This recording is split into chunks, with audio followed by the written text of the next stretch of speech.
We have a quorum. So I'm just going to give a little brief overview. We'll have this public hearing on redistricting, which is an opportunity to hear from the public. Following this meeting, we'll have a special meeting to adopt and ratify the redistricting plan.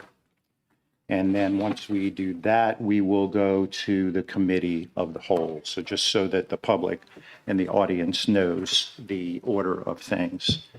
Let me, make sure I got my screens right. Okay, so we move to item B1, to receive public input on the redistricting plan. Would anybody like to come and comment on the redistricting plan?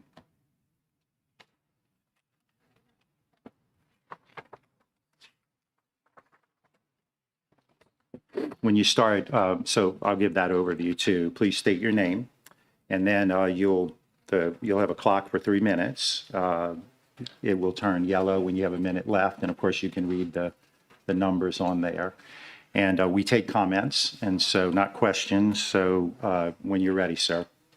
Thank you. I promise not to take my full 3 minutes. Board members, thank you for the opportunity to speak. I'm Ralph Bender. I am the past chair of the Baton Rouge Area Chamber. There's a lot has been made about the redistricting process and the plan that was selected. While BRAC takes no position on any of the plans that were considered and will not be taking a position, the organization made its thoughts known to board members and to the community at large that we encourage the school board to remain at 9 members. Our support of this position is based on evidence and research that show the smaller board school as compared to previous larger size of EBR are more common among larger urban school districts and were found to be more collaborative and constructive as opposed to combative and political. We applaud the board's decision to maintain its current size.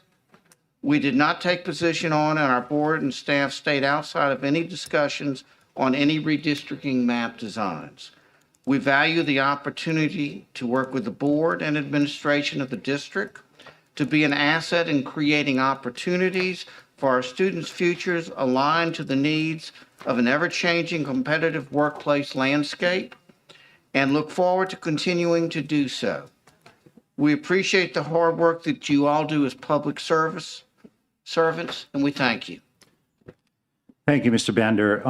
Just a moment. I think I may have gotten ahead of myself. Counselor? Yes, sir. I was going to ask that we allow Mr. Hefner to do a brief presentation overview of the map before the comments continue. You're good, but I should have done that first, so I apologize for that. So, Mr. Hefner? And then we'll go back to public comment. Thank you, Mr. President, members of the board. Good seeing you again. I'm just going to give a quick overview, pretty much along the lines of the memo that I sent to you after the board selected Plan 22. It's a 9-member plan, and the plan as selected by the board has some improvements over the current districts with the 2020 demographics. Notably, District 5 had a drop in the Black population since it was adopted with the 2010 data. The plan increases the Black population from 49.7% to 52.5%. The respective voting age population increased from 47.1 to 48.4. The estimated registered voter counts from the August 21 database from the Secretary of State excuse me, shows that it increased the registered Black percentage from 46.9 to 58.5 under Plan 2. The other minority districts are all 69% or above. They're not really at issue here. My concern going into this was the numbers dropping in District 5, which is one of the traditional majority minority districts. The plan itself divides 8 precincts that are not boundary precincts, so you're well within the state statutes. The plan is contiguous, and it meets all the requirements.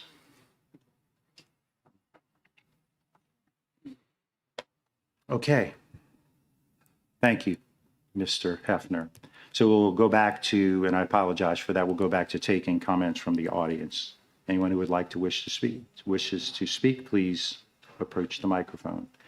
Identify yourself. Hello, my name is Michael Juno. I am an 8th grader.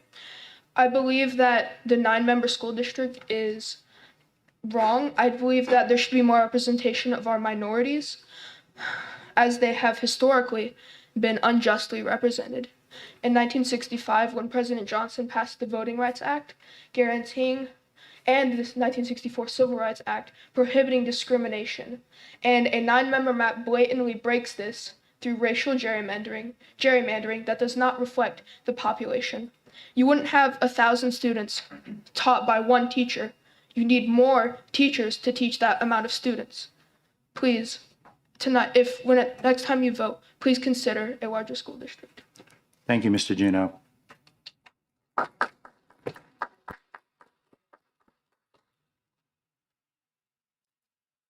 Good evening, Peter Robbins Brown. Last night, Jefferson Parish, which is a similarly large school district, similarly diverse school district, chose to go to 11 members and from 9 and create more racial proportionality. And I just point that out as you guys had a lot of options. You had options that I think even at a 9-member map were much, much better than the one you chose. And we have yet to really see an explanation for why this map was chosen above any other map, regardless of the number of districts that are there. You ended up choosing a map that was drawn by a school board member, yet you hired a demographer. If you were going to choose one that was just drawn by a school board member, it seems like we could have skipped some of that process. It doesn't sound like you chose any of the maps that the demographer you did hire actually recommended. So there were a lot of different options in front of you. You could have gone a lot of different ways. You could have very easily cured the racial disproportionality problem, which I think is at the root of the problems with the school board, just as they did in Jefferson Parish just last night. And so I just would ask, I know I'm not allowed to ask questions, so this is a rhetorical question, I guess, that sometime tonight, I would love to see an explanation from the board members who chose this particular map as to why this was the best map, why you chose it over the 18 other options, and what it is that was, I guess, particularly special about this and why you ended up sort of disregarding the work of the person who you hired and paid a decent amount of money to do most of this. So thank you very much. Thank you.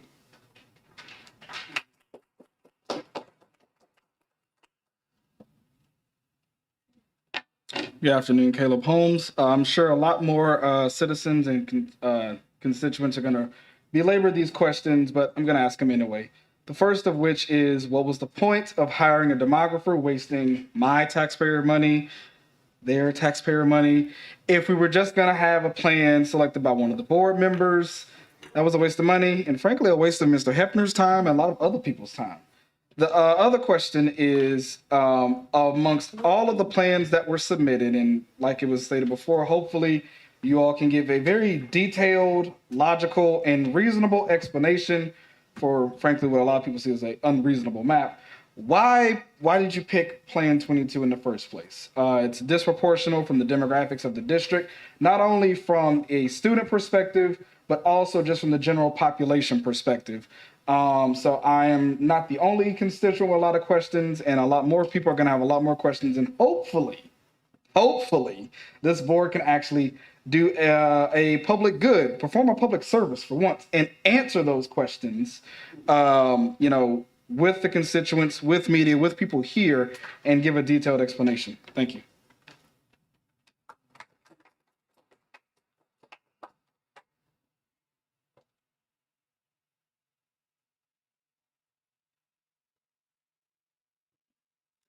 Good evening. My name is Tanya Nyman. I have 2 children in East Baton Rouge Parish Schools, and I'm here to say one more time, there is no acceptable 9-member plan.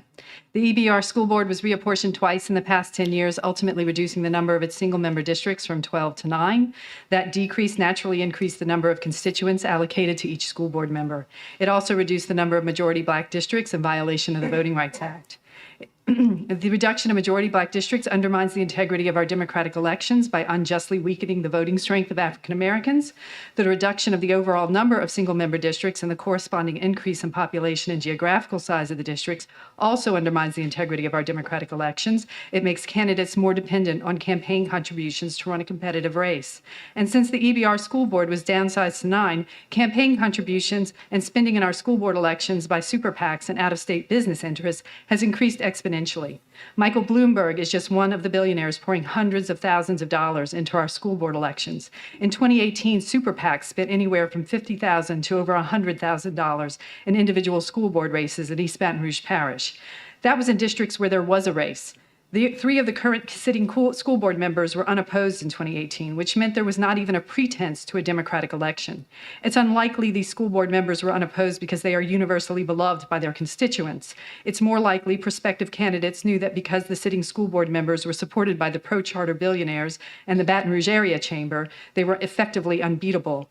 That makes a mockery of our American ideals. We are supposed to be a republic. We are supposed to democratically elect our representatives. The 9-member map prohibits that because of the incredible size of these districts.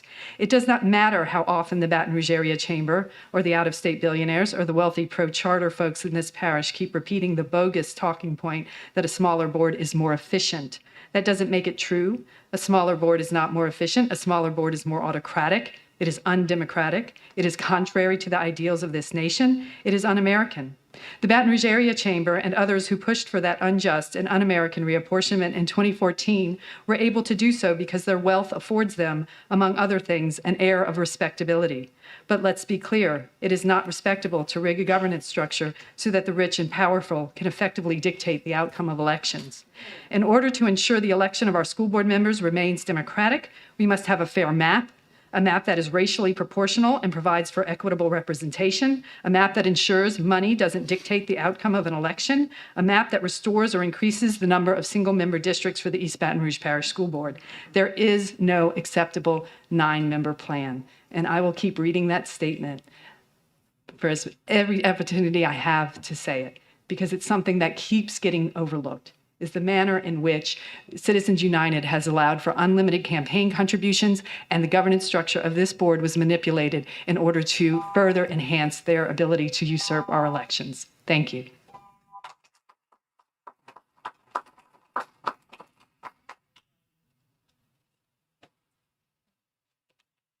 Good afternoon. My name is Jacqueline Germany, and I am a lifelong member of East Baton Rouge Parish.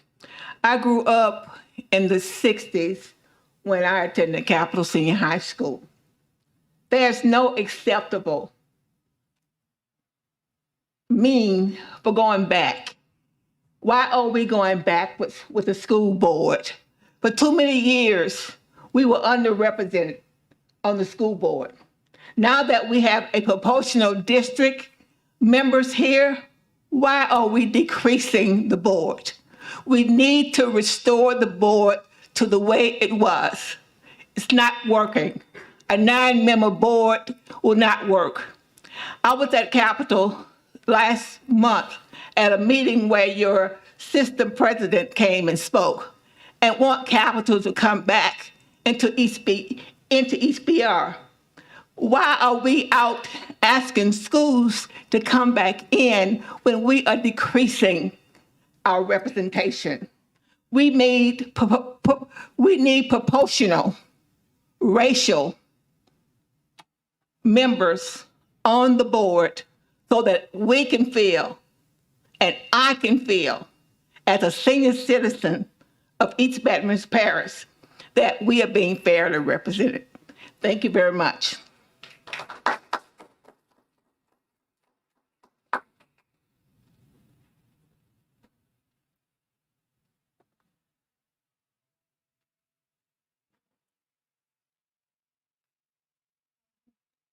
Good afternoon. My name is Robin Clark. I'm a teacher in East Baton Rouge Parish. I'm a longtime, lifelong member of East Baton Rouge Parish, native Baton Rougean, raised by a woman who's 94 years old, Avis Baker White, who was probably a founder at McKinley Senior High School when schools were desegregated. and when they were segregated, pardon me, and there were only a few options of places where people could go. Times have changed. The demographics have shifted. Times are different. In this time, people typically vote along moral lines, along racial lines, along political lines, and live in two different worlds in which, one, they have a public personality or persona, and then they have a social one as well. I realize that many of you who live in those two different worlds have to face your communities when you go back home. But what is fair because you represent the entire district and not just a select or a sliver of that district. I live in a community where my board member doesn't represent generally my views, is not my same color, and I don't live in a population where I am in the majority. But I would say to you all that the board makes decisions for teachers. I think that's being forgotten as well. You make decisions for family members and children who are around this district, and you face those people sometimes in the community if you live in a desegregated kind of community. But some people go back to communities where they are similar in every way to the people they represent. I would suggest that we do better. We do better than the plan that is on the table. And I would ask that we continue the work because the work is still undone. Thank you.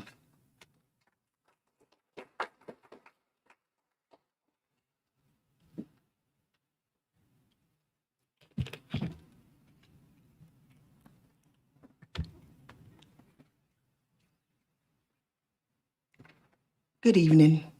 Verita Tanner Lee, and I work with everyone on this board except Mr. Tremere. And I'm here tonight to ask for you to do the right thing.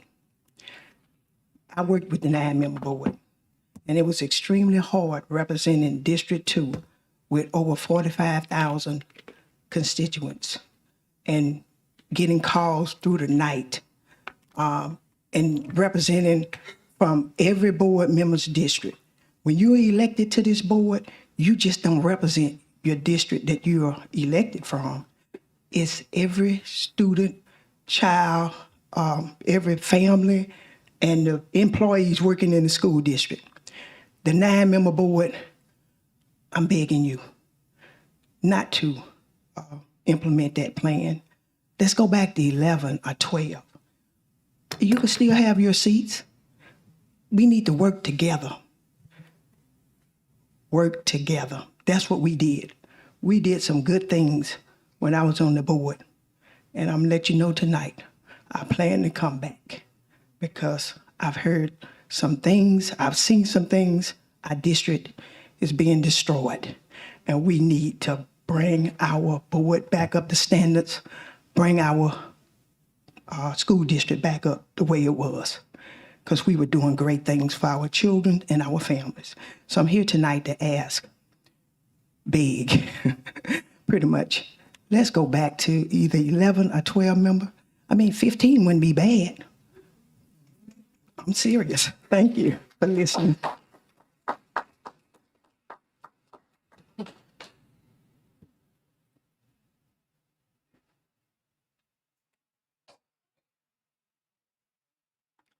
Good evening, Jennifer Harding, parent of a public school student, resident of District 5, product of public schools, president of the Progressive Social Network, a volunteer grassroots organization made up of people, the people who elected you all to serve today. We've been coming and helping people to participate in this process since the beginning. We've brought facts and data and suggestions and resources, and those have all been ignored. So today I'm going to talk about history. Our schools are a reflection of our community's values. Although many of our mostly white neighbors have chosen to divest their participation from our system, it still remains a very important public good that benefits our whole community. The best way for us to protect this public good is to ensure that everyone has equal access to the ability to elect their chosen representation on this board. Make no mistake, voter suppression in any form harms us all.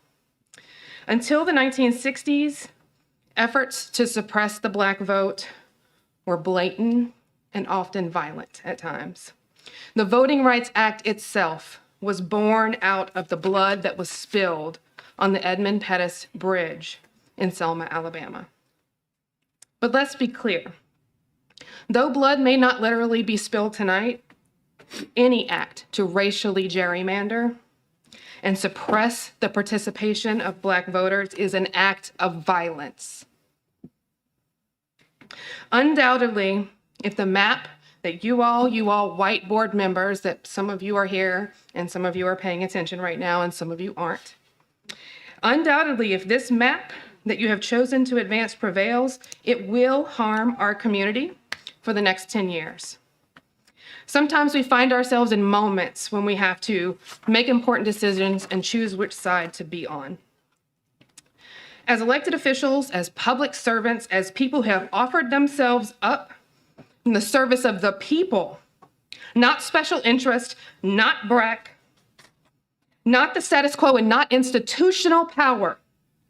As elected officials, you have a decision to make tonight, and you can choose to do the right thing and choose democracy. It's not too late. Or you can choose to add your name to the list in history. You can choose to stand in history books with the people, the same people that spat on protesters sitting at lunch counters and yelled at children trying to get an education and during the desegregation. Make no mistake. If you vote to pass this map, this will be your legacy and it will follow you. Thank you for your comments, We will Ms. make Harding. sure that it will follow Thank you you, through Ms. this Harding. election. Thank you for your And comments.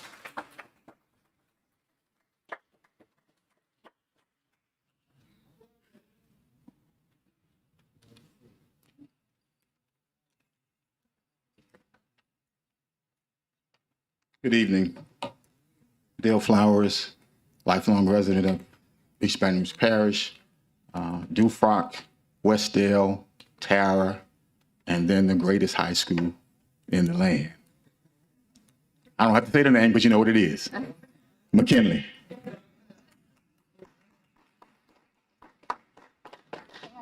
I was listening to President Tatum's prayer. I know you were talking to God, but I was eavesdropping. And you stated, or you asked, God, guide our actions that we would do what's best for the children. And I pray that it's not like some just pray, but there's no action, there's no work behind the prayers. Since you brought God into it, Christ was asked, what's the greatest of all the commandments? He said, oh, that's easy. Love the Lord your God, all your heart, all your mind, all your body, all your soul, and then love your neighbor as you love yourself. And love is not just words. Love is action. Love is how we treat each other. Love is operating in fairness. And fairness is, our city now is predominantly Black. Fairness is, we have a board that represents our city. If we're going to operate the way God calls us to operate, and I pray you will as a board, let's operate in fairness, let's operate in love, let's operate in unity, let's operate as a community. Because his word is for all of us, it's not as some of us have drummed it down to individuals. God's concern is for community. Old Testament, it was the Jewish community. New Testament, it's the church. So it's up to us to operate as a community to do what's good for everyone. Not a minority, not even a majority, but let's operate with what's best for everyone. We've operated in this manner for years. Let's continue in that. I don't know about 9 or 11 or 15, but what I do know is it should be majority Black, because that's where we are now. I think the Collins, Ware Jackson, or Ware Jackson Collins plan is the best plan. Looking at them now, I ain't smart enough to look at all of them and figure out exactly what you guys had going on. But that one looked like it was going to be fair. So let's operate in fairness, let's operate in love, and let's do what President Tatum asked that God would direct you guys to do. What's best for the children of our city. So God bless you guys. Have a great night.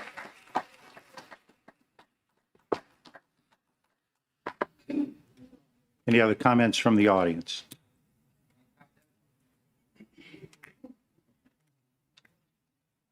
Good evening, board members. My name is Hannah Amoroso. I am the parent of 2 children in East Baton Rouge schools, and I am also a product of East Baton Rouge schools. And for my comment, I would simply like to ask the audience to raise their hand if they support a racially proportional map that has 11 or more single-member districts. Racially proportional maps. The people who care enough about this school district to attend this meeting, take their time, stay through the meeting. We're here asking you. These are people who are invested in our schools. We send our own children here. This is what democracy looks like.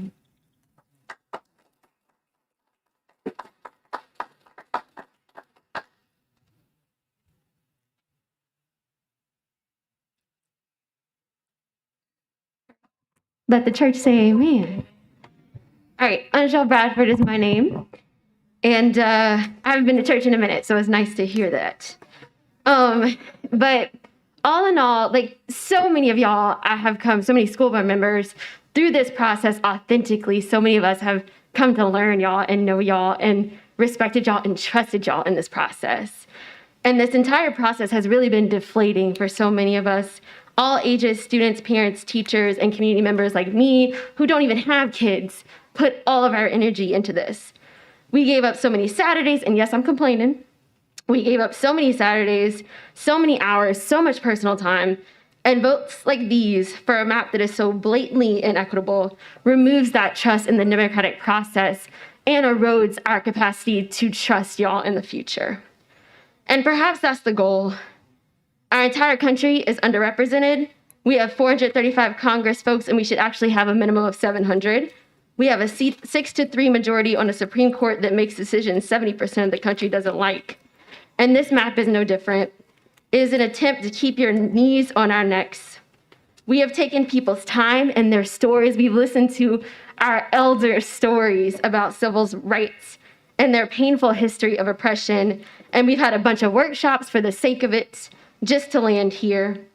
From the lack of decorum reflected in the selection of Mr. Hefner, who ultimately we actually ended up liking, to actually learning what the heck proportionality means.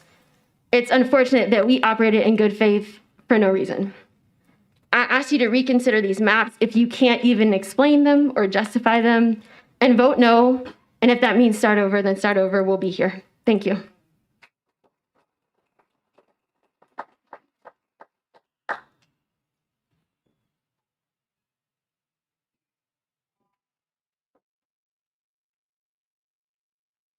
Good evening, Anne-Marie Blank, but I'm here to make some remarks from Dr. James Finney. He couldn't be here tonight.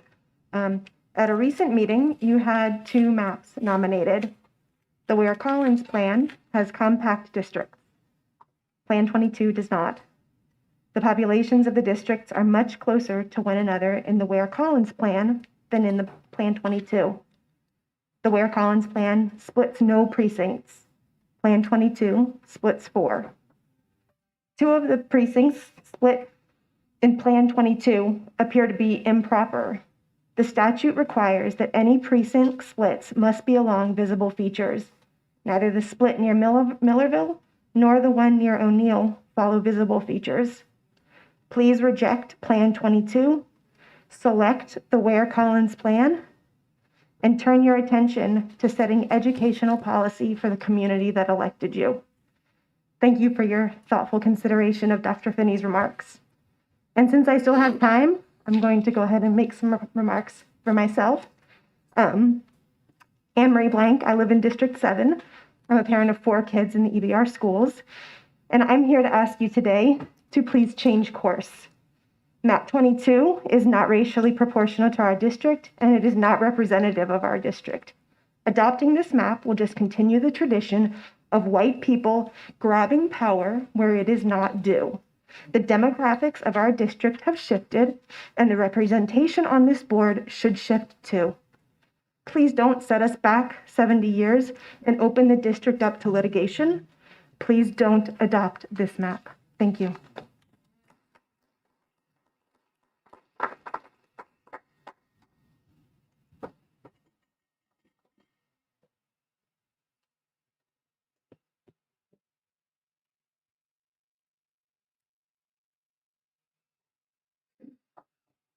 Good evening. My name is Kenneth Franklin, class of 74, graduate of McKinley Senior High School. I have only one question. We're just asking for clarification as to why you voted for such map and opposed to the other ones that were presented to you. That's all I'm asking. Thank you.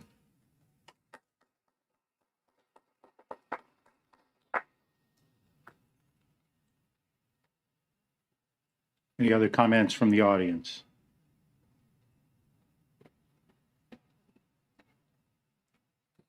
Caitlin Bradford Joshua, a longtime resident of Baton Rouge. We stood before you all 4 weeks ago asking you all to get behind the 11 Ware Collins map. We are quite tired of the goalposts moving when it comes to working with EBR School Board. And quite frankly, as people of color, we're tired of the goalposts moving in general. We are told to get an education, to go to college, to be law-abiding citizens, participate in civic engagement, get great jobs, and pay taxes. As it relates to redistricting, we did all those things and more. We participated in redistricting academies, workshops, trainings. We had one-on-ones with every single board member, getting to know every single one of you on a personal level and further understand what you wanted for our communities.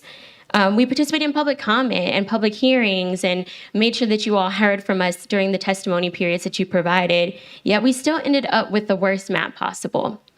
And so I think tonight it's pretty clear everyone's just wanting some clarity as to why out of all the maps that you could have chosen, you chose the 9-member map, map 22, by one of the board members. So we would like to hear that tonight if that's possible. Thank you.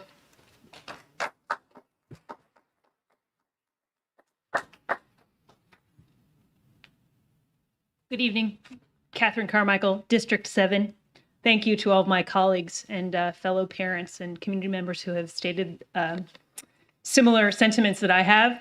But there's a lot of things that the school board district does that the superintendent leads and you guide the policy. It is so hard to move on from the map to get to what we need to do for our children when we could all be terrific public relations ambassadors for this district. We could say, we have this great school board that listens to us and writes us back when we ask them for an explanation. We could all go out and attract more students to come to our school board. But instead, we are stuck. And I wrote Mr. Godet a message on April 8th. Have you issued a formal statement to your constituents about last night's meeting? I would like to share this with everyone. My family in California is dumbfounded at what went on last night. We would like an explanation. But more importantly, let's do what the people have asked. Tonight is your chance. Just vote no. You don't have to ratify it just because it's on the website.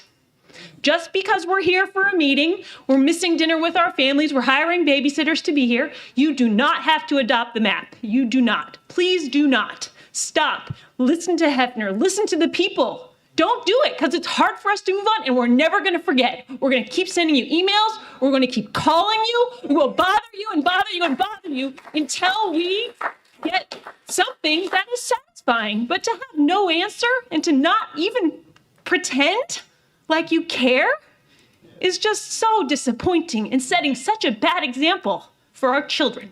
Thank you.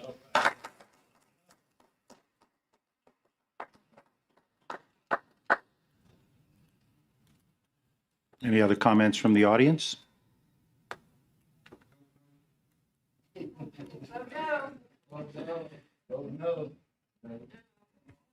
Ms. Ware Jackson. we'll move now from audience comments back to the board. Thank you, President Tatman. I just wanted to mention that there's been a lot of talk about an 11-member plan or a 9-member. As I've said before, you know, I've lived with both of them.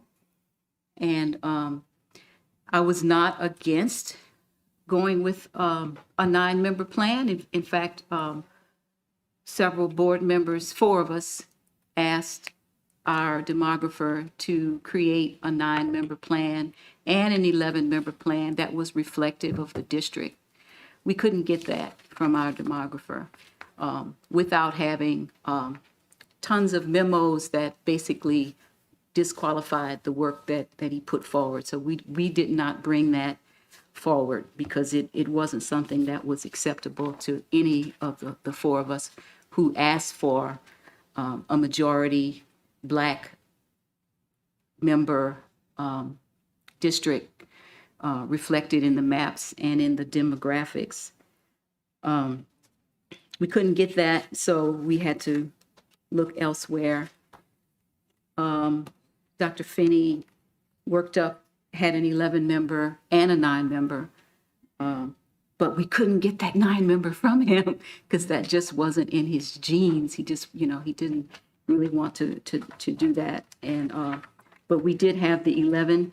And after waiting for a month or so, asking Mr. Hefner to produce something of quality,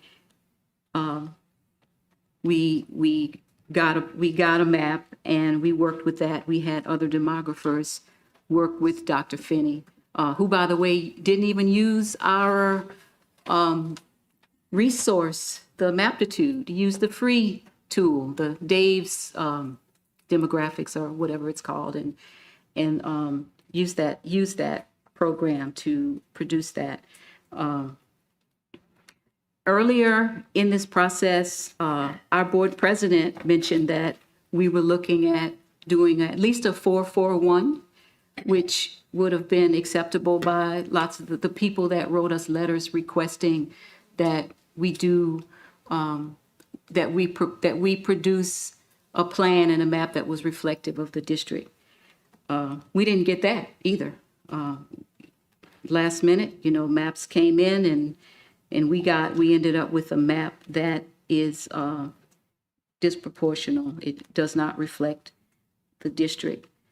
And what I really wanted to do was just look at the numbers, and I have to question.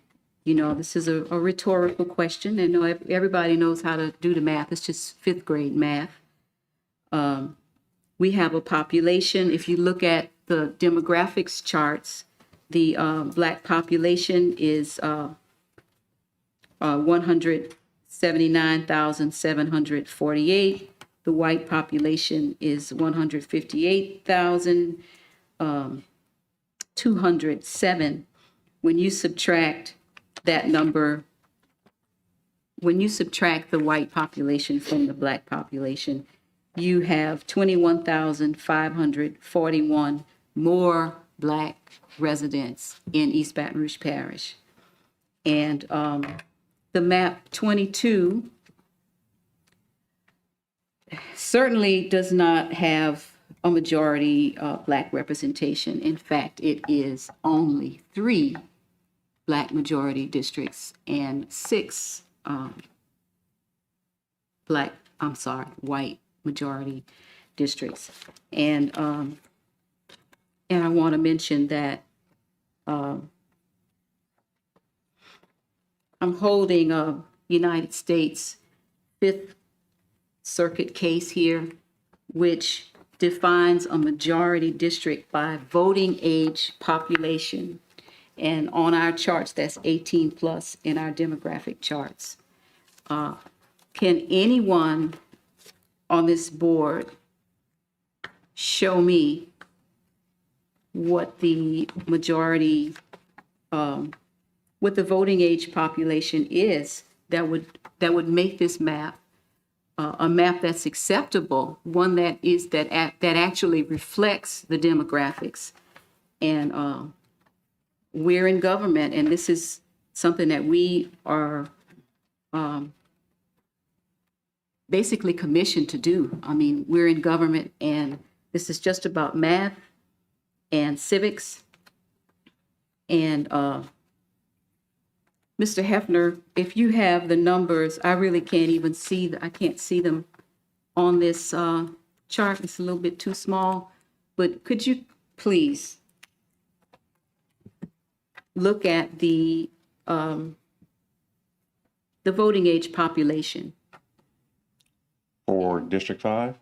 for all of them for map 22, and just go through which of them are majority Black in this scenario. Okay. And 50% plus one counts for a majority. Okay. Under Plan 22, the DOJ Black, starting from 1 going through 9 in order, 34.1%, 80.1%, 86.7%, 67.9%, 48.4%, 17.9%, 19.4%, 25.9%, and District 9 is the last one at 25.3%. How many of those districts are above 50% voting age population for Black? Based on voting age population, you have Districts 2, 3, and 4. So only 3. So 3 out of 6, I'm sorry, 3 out of 9 are Black districts. And we're in a district that has 21,541 more Blacks in the district. How does that reflect? How is that reflective of our district? Are you asking me, or is that a rhetorical question? I'm asking you, does that reflect our district? If you're looking at voting age population, it's 3 out of the 9. If you look at total population, it's 4 out of the 9. If you look at registered voters, it's 4 out of 9. Mm-hmm. But the United States Fifth Circuit, which covers Louisiana, Texas, and Mississippi, says that the majority district is defined by voting age population. So we're out of line here. So I just wanted to make our board aware, even if it, if it wasn't what the law said, it simply is not the right thing to do when you're looking at a district that's majority Black and you're going to do a 9-member plan that has 6 majority white districts and only 3 majority Black districts. It is definitely moving backwards. It is not what we originally said that we were going to do. It's not what people were asking for. And whether we're an 11-member board or a 9-member board, we should be reflective of the district. We should be reflective of the parish that we serve, and this definitely is not reflective. We could have lived in a 9-member plan if it was reflective. I mean, we've done it for a while. I've served on the board when it was 11 members. I've served when it's 9 members. And when it was 11 members, sometimes there was a little bit of some contention sometimes, but, different people have different personalities. And, people are people. We reduced the size of the board, which we thought we were going from a 6-5 board to a 5-4 board, which the ratio would have been the same. But when we look closer, we can see that that wasn't a fact at all either. When you look at the voting age populations, even in that plan. So I'm asking the board to reconsider this serving with a 9-member board has been more volatile than with the 11. We've had so much controversy with this 9-member board because it's about personalities. It's not about a number. It's about people working together and representing their constituents. So,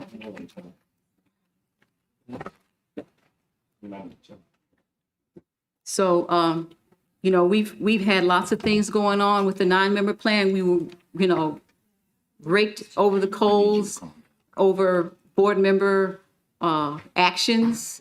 We've had international.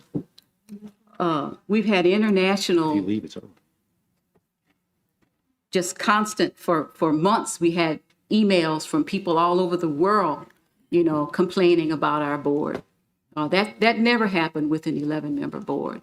So I can't say that an 11-member plan or a 9-member plan is better. It's just simply working together and serving your people like you should. I know there's a lot of concern about the ability to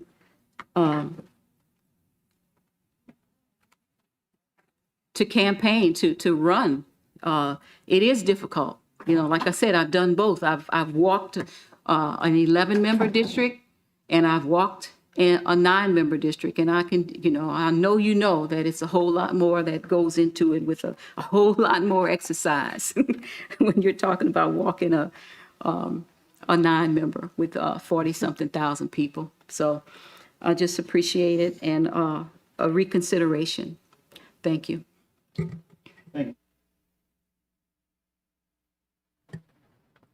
Thank you, President Tapman.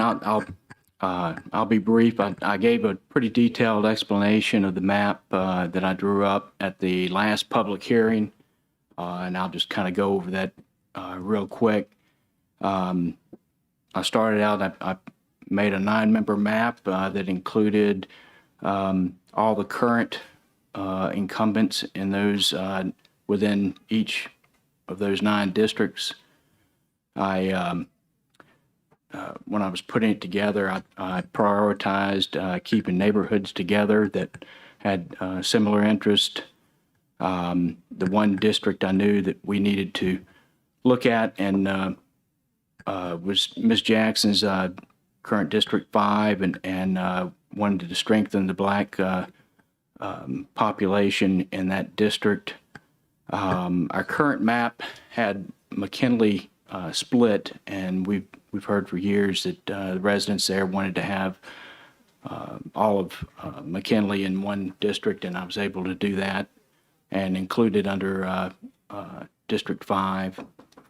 In District 1, I wanted to keep Broadmoor and Sherwood all together, as well as Tara, and I included those. Those are all racially diverse neighborhoods, and I wanted to make sure when we came to election time that those that were running were concentrating on what they would do to improve the schools in their areas, rather than discussing other factors, other political factors. But I know for those who were seeking a certain racial outcome, overall may not like the map, but I think it was best to keep all of those neighborhoods of interest together, and that's what I did on my map. So, Thank you, Mr. Ballou. Vice President Collins. Yes, I appreciate my colleague sharing his rationale for how he came up with his map. It has been shown that neighborhoods of interest can be kept together while also having fair representation. What I would like to elaborate on is a couple of people asked me, well, why not go with the 4-4-1? And my colleague to my left, Ms. Ware Jackson, board member Ware Jackson, had touched on a few things, but I just want make sure that it's clear that the 441 was not a fair map. It had the false representation. Matter of fact, that's not even accurate. There is a 10-point spread between Black residents and white residents. A 10-point spread, 48%, 39% when you pull out Hispanics with the white. To say that it should be 4-4, why should it be mandatory equal when the demographics are not equal? And the one pretend swing, because there technically is no swing in this instance, okay, that was presented. When you look at the voter registration and the voter turnout, was absolutely not going to produce the majority Black seat. It was going to produce a majority white seat. That's why myself and my colleague, Ware Jackson, chose not to go that particular route. I know sometimes people looked at that 441, and because you don't understand how to analyze it, you don't understand why some people had a problem with it. And so I just wanted to be clear about that. Okay, and I just wanted to make a quick mention in my closing thoughts on this is that, you know, there is fair concern as it relates to 9 members for the school board when you take into consideration that other districts that you may want to consider higher level have less residents in them. So when I campaign for school board, I have to touch more voters than when I campaign for Metro Council, when I campaign for state rep. And that's something that I think people should consider as well as part of the argument. Thank you. Thank you, Vice President Collins. Mr. Howard. Thank you, President Tapman. I just wanted to just briefly agree with my colleague Evelyn Jackson and all of her sentiments around this issue. It's been clear from the beginning that people were already had made a decision on where they lied. We've had several presentations that talked about data and how the demographics of this city has changed, which means the representation of the city needs to change to go along with that population shift. But it's been clear that the process was going to be the process from the beginning. What is unfortunate is that the product that we have now is clear that the process was the process from the beginning. There has been no empathy, remorse, or just common sense shown about what the data has shown us about the numbers. So my plea to the public, to everyone, is that on Monday, the federal courts will begin a hearing process to talk about the legality of the congressional maps that were approved and vetoed over it by this legislation. My cry to the public is to do the same to this board. Once this map is ratified, accepted, and amended, you will have standing to draw suit or bring suit before the board about these districts and let the courts decide. We had the longest standing desegregation case in the country, and the courts had to force us to do what was right, to do what was common sense. So I just plead, sue us, make the courts force us to do the common sense action. Thank you, Mr. Howard. Mr. Ballou. Mr. Goday. Yeah, so I just wanted to make sure we had some of the clarity in the numbers, because people have been throwing out numbers here that I think are not quite totally accurate. First of all, in the total population, because I'm looking at the numbers right now, it is 46.9% Black and 49.1% white. So there is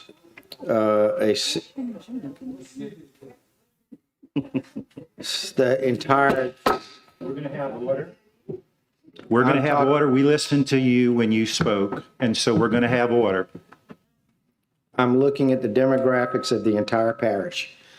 On the voting age population, which some of my colleagues have said should be the key, The split is 134,704 white, 134,437 black. And people always tend to forget the 34,857 that are neither white nor black. So those represent a considerable part. I also like to point out some comments were made about District 5, which automatically, in some of our colleagues' viewpoint, was a white district.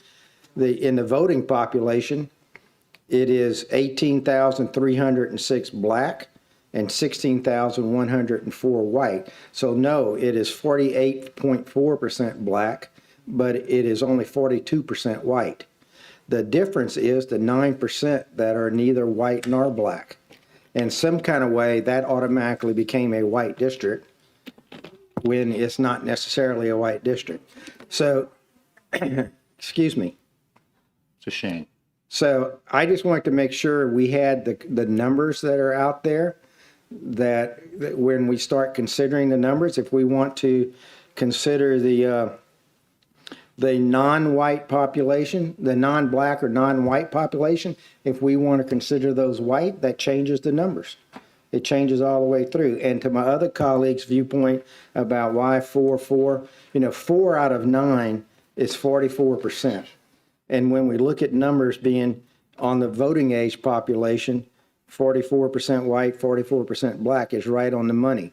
When we look at the total population, it is a little bit off. It's 41% versus 47%, not off very much. And so as we throw out these numbers, I just want to make sure the public had the right perception of the numbers as this went through. And I would also like, are we done yet? I would also like to be able to add to the fact that many people in this audience say that we don't listen. And that equates to we don't agree. I have always been one to listen. I have been to most of the forums that we had, been through all of these. And if I don't agree, they say I don't listen. There is a distinct difference between listening and agreeing. And I have heard what you said. I have chosen to make a different decision. That doesn't mean I haven't listened. That doesn't mean your viewpoint doesn't have value. I listened to it, but I've chosen a different decision that I think is best for where we're going forward. So just because you're the ones here filling the room, you're not the only ones in the parish. You're not the only ones we're getting input from. And I am listening. Chairman, I'm having a little trouble keeping order. What are my options here? Can I have, I mean, do I need to clear the room? Because we've already gone to the public. What are my options? For policy as chair, you may clear the room or you may ask certain individuals be removed. Okay. We're going to have quiet. We're going to be respectful of people's comments, or I'm going to either clear the room or have people removed. I'll conclude my comments. Thank you. Vice President Collins. To be clear, it was brought up numerous times during workshop, in emails, etc., to be clear about the data as we go through this process. The analysis that you presented is improper. The analysis of the numbers and how to gauge and read and go through this process is improper. And we have tried, I have tried, some of my colleagues have tried to get everybody on the same page so we can have a legitimate, sincere conversation about accurate data. And it was played around with as if I'm stupid black girl, okay? And yet, so this is why some people disagree, because we're not on the same page on what the numbers mean and how to analyze it. And it is my opinion that we did not. My opinion based on reaching out to experts in voting rights law, that we took an improper analysis on how to handle this particular process. Thank you. Ms. Ware Jackson. Thank you. I just want to reiterate what federal law says, not what anybody else says. federal law says that we are to define a district's majority by voting age population. And clearly, when we look at the demographics of our map 22, it does not work.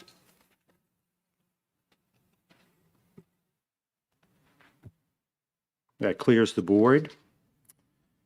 Mr. Baloo moves that we adjourn the public hearing on redistricting.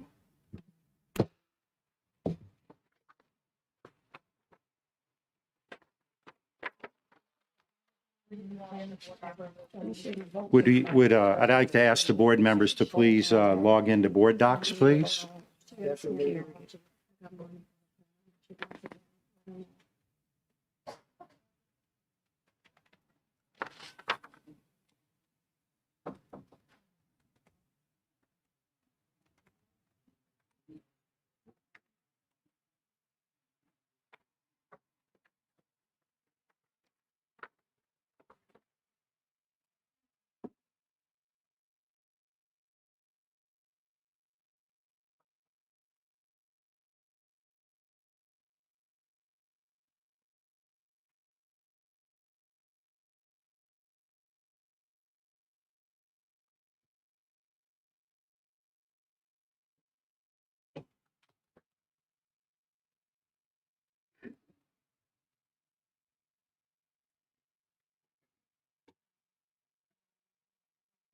It's taken a little bit of time.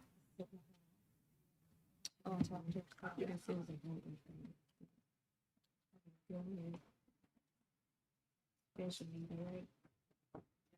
in now.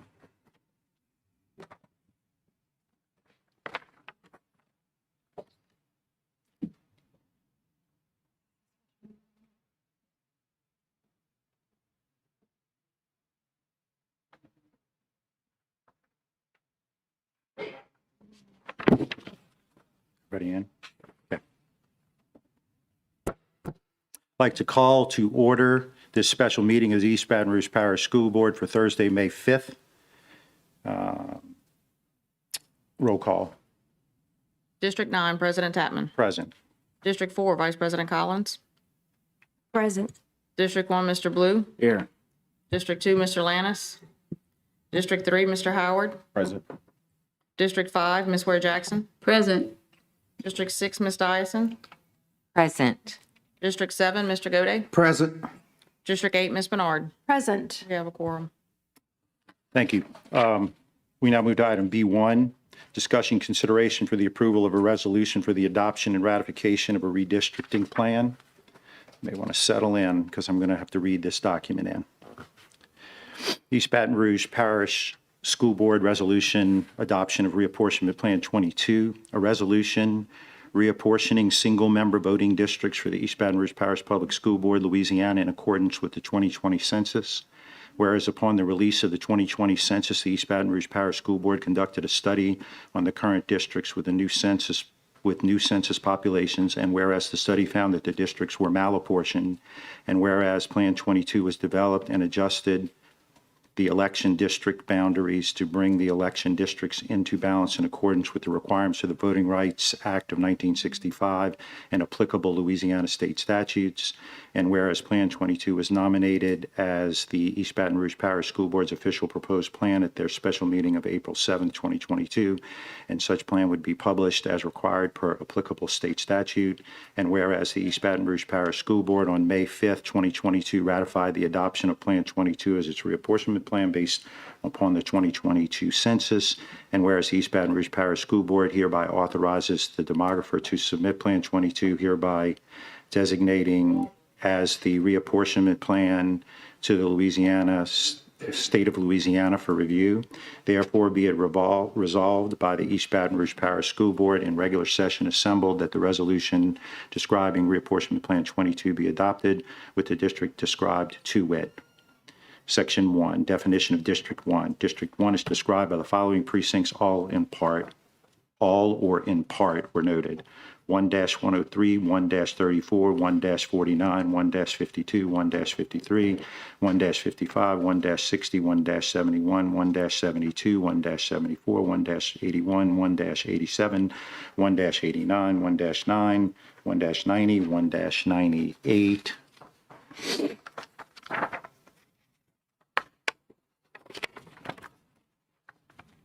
3-10, 3-21 part, the part of the precinct 321 commencing at the point beginning at the intersection of center lines of O'Neill Extension and Bristow Avenue, thence easterly on Bristow Avenue to the intersection with the center line of Hoyt Avenue, thence southerly to the intersection of the center line at Bonham Avenue, thence westerly to the intersection, therefore, of the center line of Godfrey Drive, thence southerly to the intersection with the center line of a drainage lateral, thence southerly, westerly, and southerly to the intersection with the center line of South Harrells Ferry Road, thence westerly to the intersection with the center line of O'Neill Lane Extension, thence northerly to the intersection with the center line of Bristow Avenue and the point of the beginning. 3-28, the part of precinct 328 commencing at the point at the beginning of the intersection with the centers of Old Hammond Highway and Elwick Drive, then southerly on Elwick Drive, and an extension thereof to the intersection with the center line of Interstate 12 East, thence easterly to the interstate to the center line of Millerville Road, thence northerly to the intersection with the center line of Interstate 12 West, thence westerly to the intersection of the center line of the drainage lateral, thence northerly, westerly, and northerly to the intersection of the center line of South Flannery Road, thence northerly to the intersection with the center line of Old Hammond Highway, thence southwesterly to the intersection with the center line of Elwick Drive and the point of the beginning. Section 2, definition of District 2. District 2 is described by the following precincts, all in part were noted. 1-11, 1-24, 1-25, 1-26, 1-31, 1-58, 1-61, 1-77, 1-84. 2-3, the part of the southern boundary precinct that is within the boundaries of East Baton Rouge Parish School System. 2-7, the part of the boundary precincts that is within the boundaries of the East Baton Rouge Parish School System. 2-10, the part of the boundary precinct that is within the boundaries of the East Baton Rouge Parish School System. 2-11, 2-12, 2-15, the part of the boundary precinct that is within the boundaries of the East Baton Rouge Parish School System. 2-16, 2-17, the part of the boundary precinct that is within the boundaries of East Baton Rouge Parish School System. 2-23, 2-25, the part of the boundary precinct that is within the boundaries of East Baton Rouge Parish School System. 2-26, the part of the boundary precinct that is within the boundaries of the East Baton Rouge Parish School System.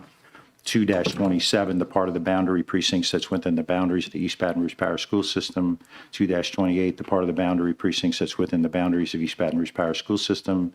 2-30, 2-6, 1-28, the part of precinct 1-28 commencing at the point beginning at the intersection with the center lines of Winbourne Avenue and Mission Drive, thence northerly on Mission Drive to the intersection of the center line of Wyandotte Street, thence easterly to the intersection of the center line of Beechwood Drive, thence northerly to the intersection with the center line of Winnebago Street, thence easterly to the intersection of the center line of North Foster Drive, thence northerly to the intersection of the center line of Hurricane Creek, thence southeasterly and easterly to the intersection with the center line of Elm Drive, thence southerly to the intersection of the center line of Winbourne Avenue, thence westerly to the intersection of the center line of Mission Drive and the point of beginning.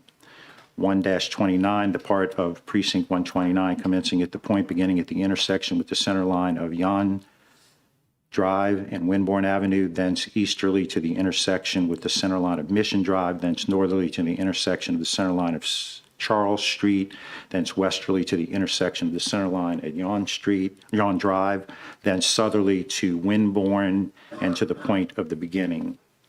Section 3, definition of District 3. District 3 is described by the following precincts, all in part were noted: 1-1, 1-10, 1-100, 1-101, 1-13, 1-14, 1-15, 1-16, 1-17, 1-18, 1-19, 1-21, 1-22, 1-23, 1-27, 1-3, 1-38, 1-4, 1-6, 1-85, 1-86, 1-91, 1-92, 1-94, 1-95, 2-22,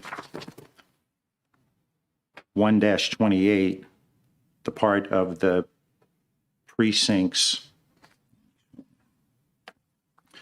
part of the precincts 128 commencing at the point of the beginning of the intersection with the center lines of Winbourne Avenue and Mission Drive, then southerly to Mission Drive to the intersection of the center line of Choctaw, thence easterly to the intersection of the center line of North Foster Drive, thence northerly to the intersection of the center line of Fry Street, thence easterly to the intersection with the center line of Elm Street, thence northerly to the intersection with the center line of Winbourne Avenue, thence westerly to the intersection of the center line of Mission Drive, and the point of beginning.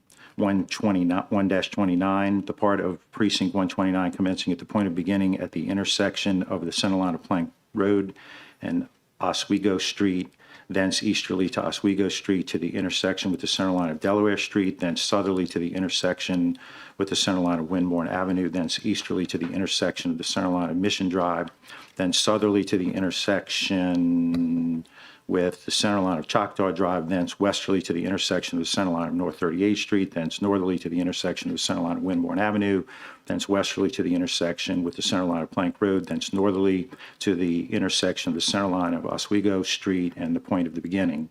2-13, the part of the boundary precinct that is within the boundaries of the East Baton Rouge Parish School System. 2-24, the part of the boundary precinct within the boundaries of the East Baton Rouge Parish School System. 2-5, the part of the boundary precinct that is within the boundaries of the East Baton Rouge Parish School System. 2-9, the part of the boundary of the precinct that is within the boundaries of the East Baton Rouge Parish School System.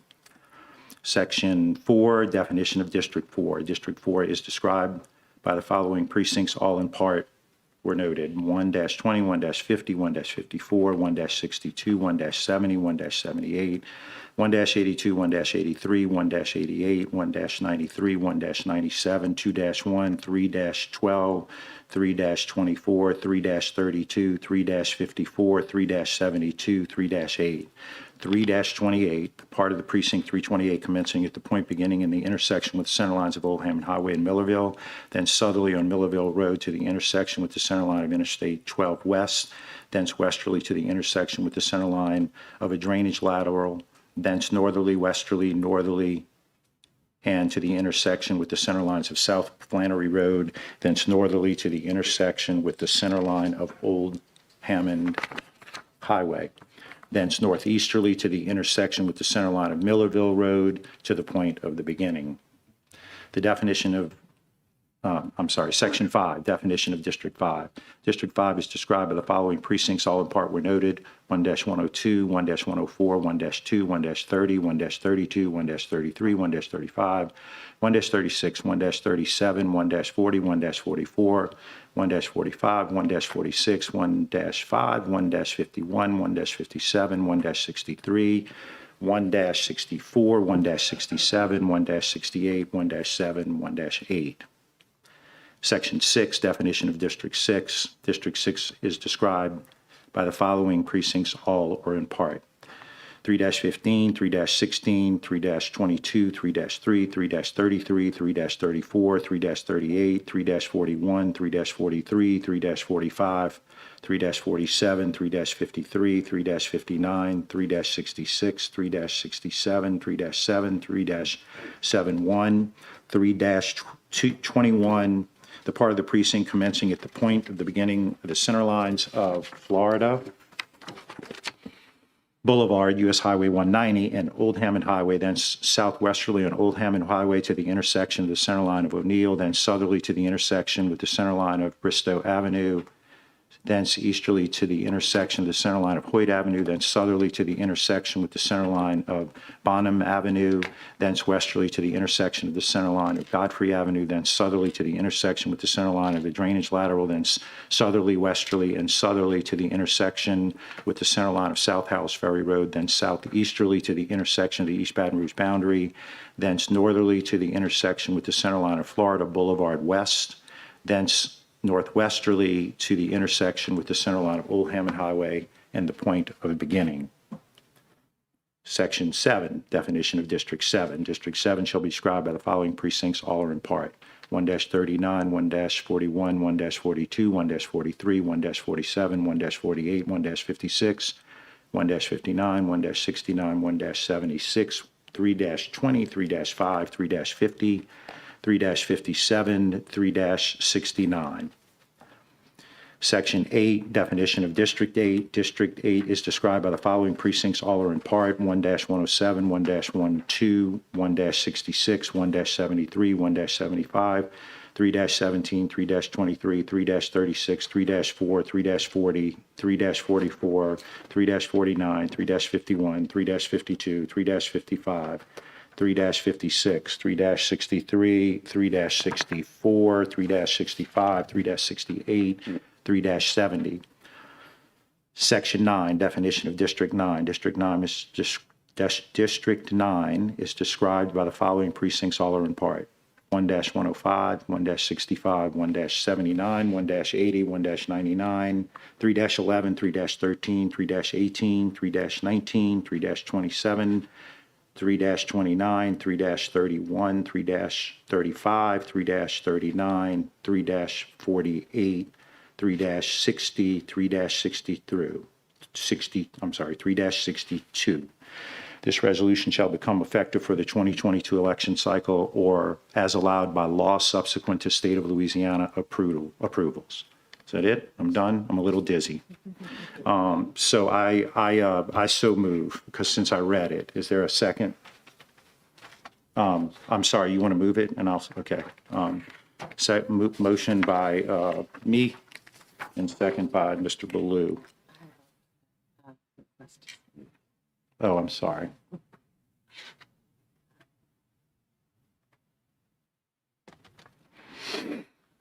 Okay, motion by Tapman and then.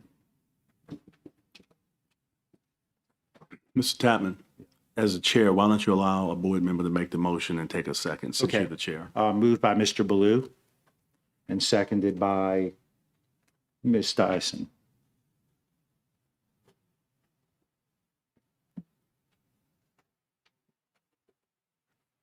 Okay, let's see. Ms. Dyson.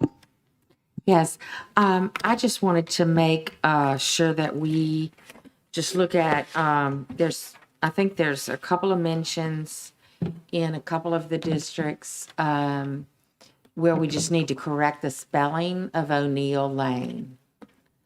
And it's not E-I-L, it's E-A-L.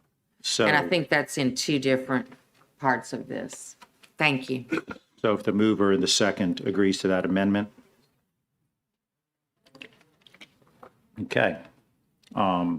We now will, as the board is clear, we'll take comments from the audience on the resolution. Any comments from the audience on the resolution? No, it's the whole thing. It was, they just amended their motion. Hi, you're getting me now because I was on the road here during the first one. Here are two of my rules to live by.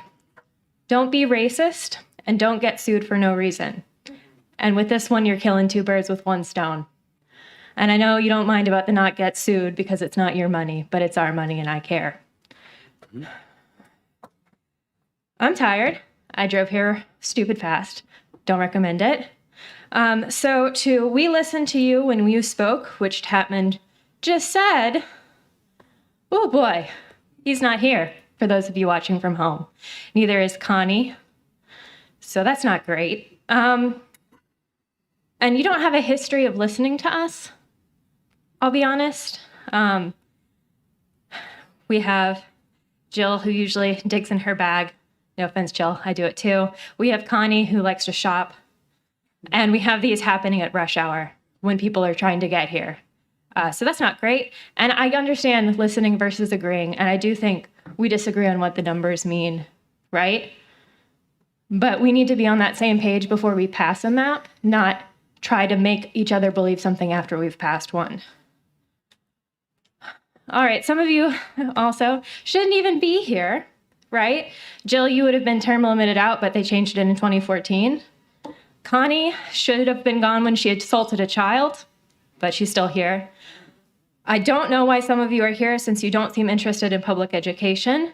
And maybe if we had people who are interested in invested in public education, then, and not invested in their clubs, then we could have nice things. This map is bad. I'm sorry I missed everybody else's comments earlier during my drive here. I am going to take my 3 minutes, so I'm just going to stay here while you think about what you're doing. I have 1 minute left. If you're going to be racist, have order. Continue with your time, but y'all have order. Thank you. I sit on the other side many times on various issues, and I struggle with being still and being quiet, but please, thank you. Thank you. If you're going to be racist, be less blatant about it. This is real bad, guys. This is real bad. The numbers don't lie. You are breaking the law. When you get sued, and you should, the money should come out of your own pockets. It should not come out of the board. You're passing an agenda tonight that does not include nearly enough money for next year's budget if you're going to get sued for a whole year about this, because I bet you'll stretch this out. I have 2 seconds. Thank you. Thank you.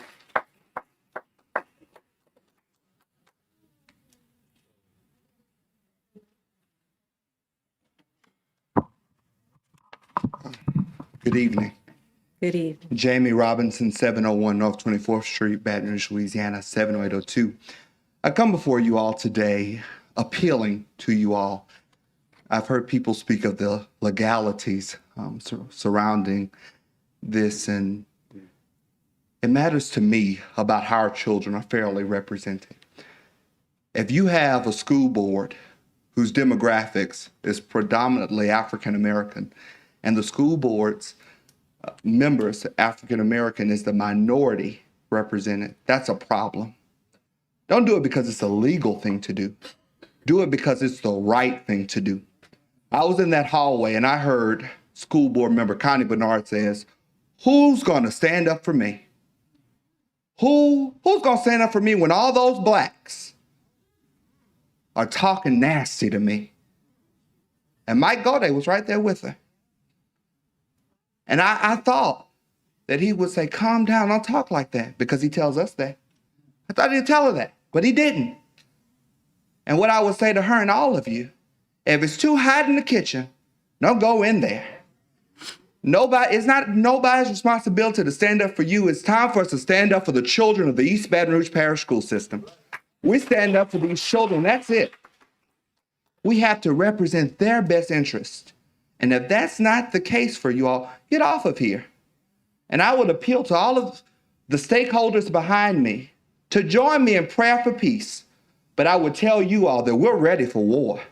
So no matter what comes, if you think we're going to allow any of you to stand against our community, to hurt our children, and poorly misrepresent them, there's another thing coming.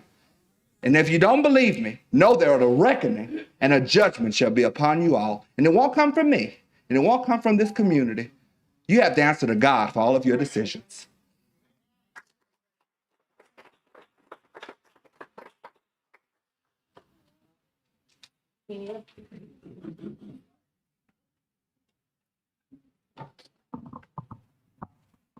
Paige Colwell, McKinley Middle Magnet, art teacher. I know I'm just an art teacher. No, I know nothing. But here's the thing. I'm in a master's program. And in that master's program, they teach me that I need to be aware of the culture of my students. and to be aware of their community and be involved in their community. And as a teacher in PDs from this district, from you guys, I am told that I need to be aware of my community. And I need to make sure that I am practicing the best practices that it takes in order to represent my students and be fair and kind to them. And now there's this big push for SEL, right? Because our kids are traumatized and they're acting out. How am I supposed to look my kids in the face when they ask me, like they asked me today in class, why on earth would our school board be racist against us like that? How am I supposed to tell them we're here for you when this is the kind of thing that they see in the news? How am I supposed to do that? You guys are telling me two different things. I need you to get it together because I'm tired, okay? I'm fighting for teachers' jobs. I'm fighting for the rights for my students. And I'm tired, and I'm here to tell you, get it together. Please. I'll tell you what I tell my students, get your life right.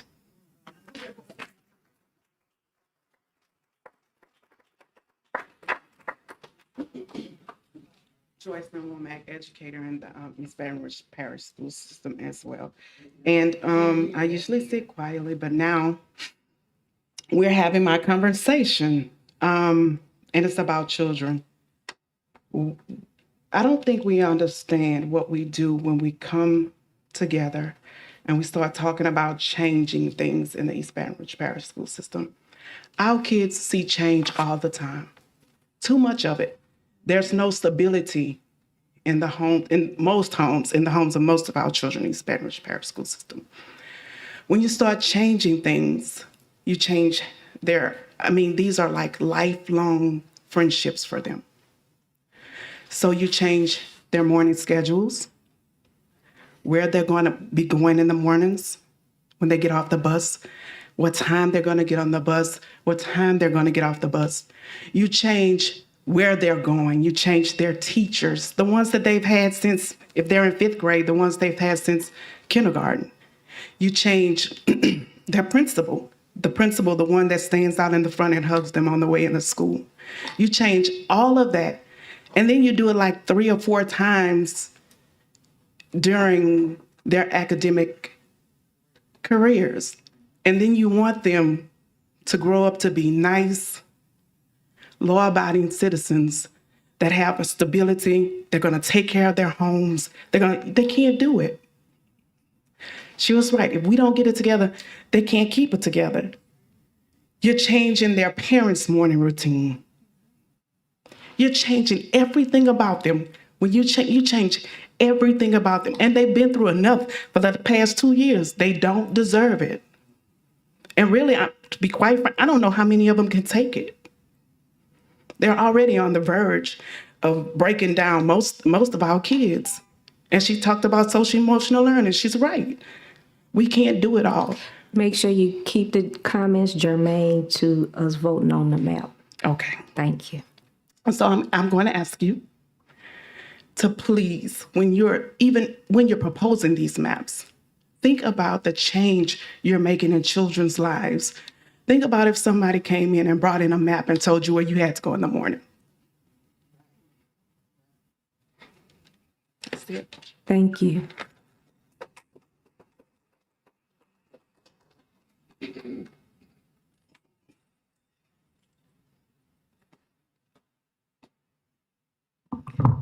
Good evening. I am Pamela Taylor Johnson, 2037 West Magna Carta Drive, Baton Rouge, Louisiana. And I stand before you members urging and requesting that you vote against this plan. The reason that I ask that you vote against it is because it's not a proper plan. I don't think it's a legal plan. We just ask that you vote against it.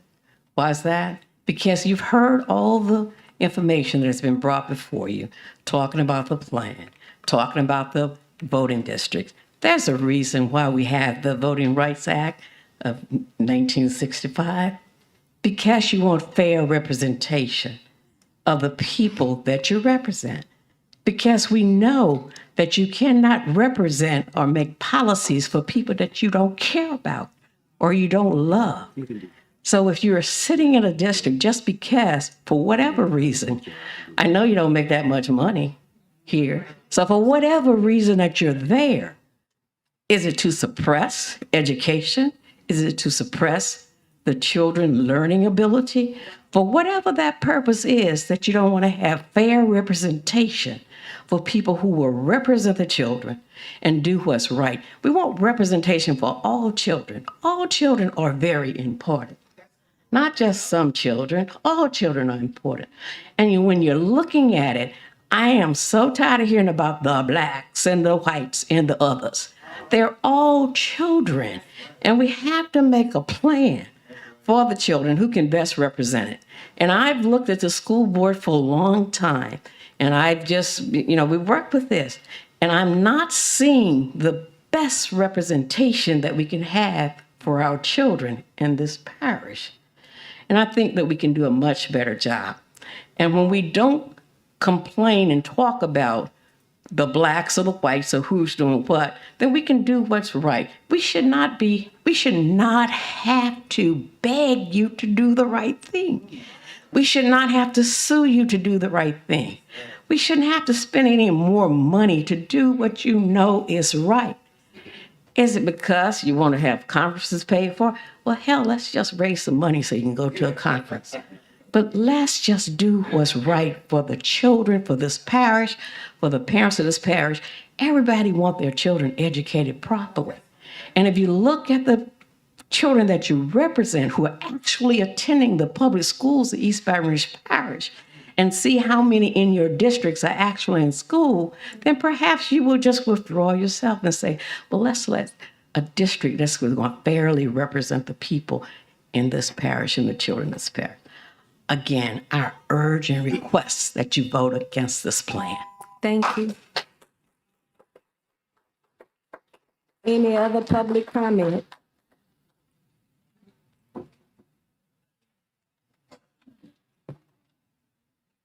Jacqueline, Germany again.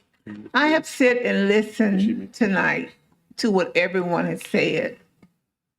And it can be summarized in a few words. And in a few words of what I've just finished reading. A smaller board is not efficient. A smaller board is autocratic. A smaller board is undemocratic. It's contrary to the ideas of this country. It's contrary because it's un-American. In 1967, when I graduated from high school, in 1965 was the first time that Blacks were able to integrate into the school system. I remember that. Now, I am a public school graduate, and all of my children are public school graduates. We need to invest in our children.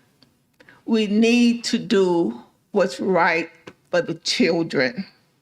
It's not about your board members. It's about being fair and not moving backwards. Let's move forward.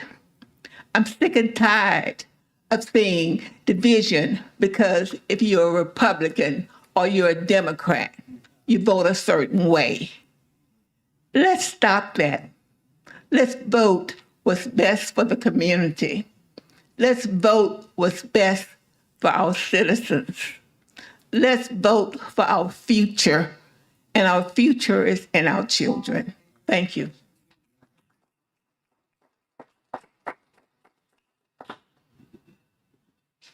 Seeing no, all right.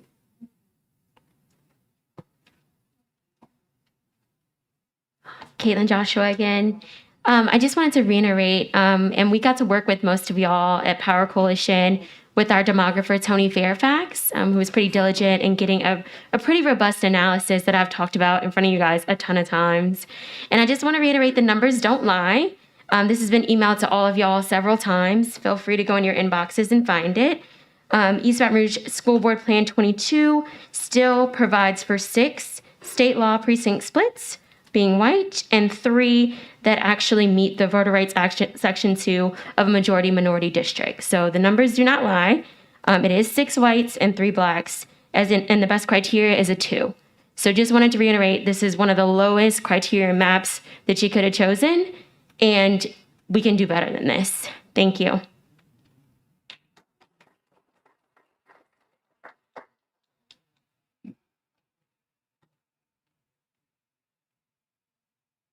Good evening, everyone. My name is Maria Harmon, one of the co-founders and co-directors of Step Up Louisiana, and I'm also one of the chairs of the Education Committee with the Baton Rouge NAACP.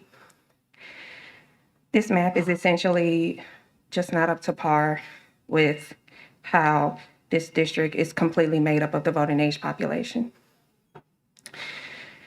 Honestly, as a Black resident in this parish, I am extremely appalled. As a resident in Ms. Dyson's district, I'm appalled that she approved this map as well. I'm ashamed of just your actions and your leadership on this board for this.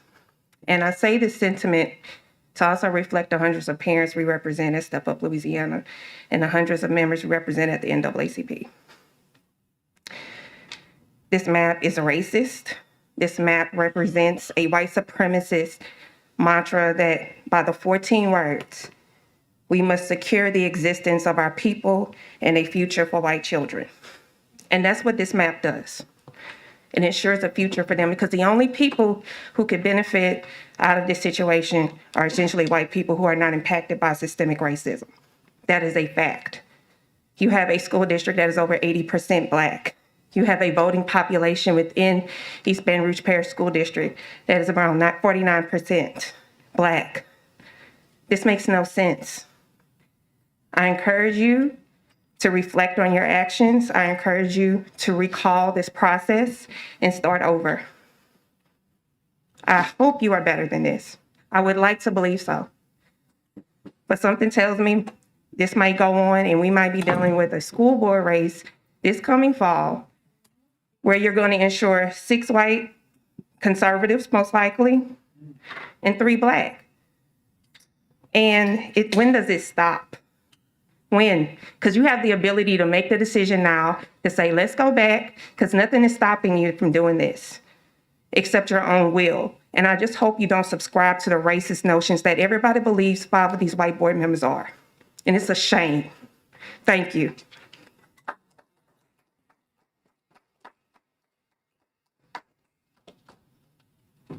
Seeing no other public comment, back to the board. Board Member Ware Jackson. Just want to reiterate what I said earlier. Our U.S. Fifth Circuit Court says that a majority district is defined by the voting age population, not by whatever you want it to be. And we are 21,541 more Black people in this district, according to our demographics that our demographer put together. And there's no way that the math is lying on this. And I'm urging board members to vote no on this map.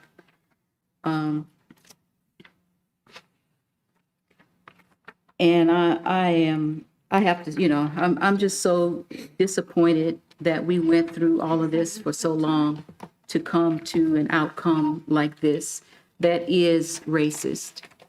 It does scream white supremacy. It really does. When you're looking at a district that's composed of mostly Black people, and you're looking to not only be in the majority, but the supermajority. 6 of 9 seats. not even a 5-4, which would have been pretty weak. You know, it really should have been a 5-4 with black majority. But, you know, we made sure, this board made sure that that would not happen, and wasted a lot of time, and then came up last minute with this kind of plan, with no public support. Only one board member has stood in support of this verbally. I mean, of course, they all voting yes for it, but no one will say why this is better than any of the other plans. We had 19 of them.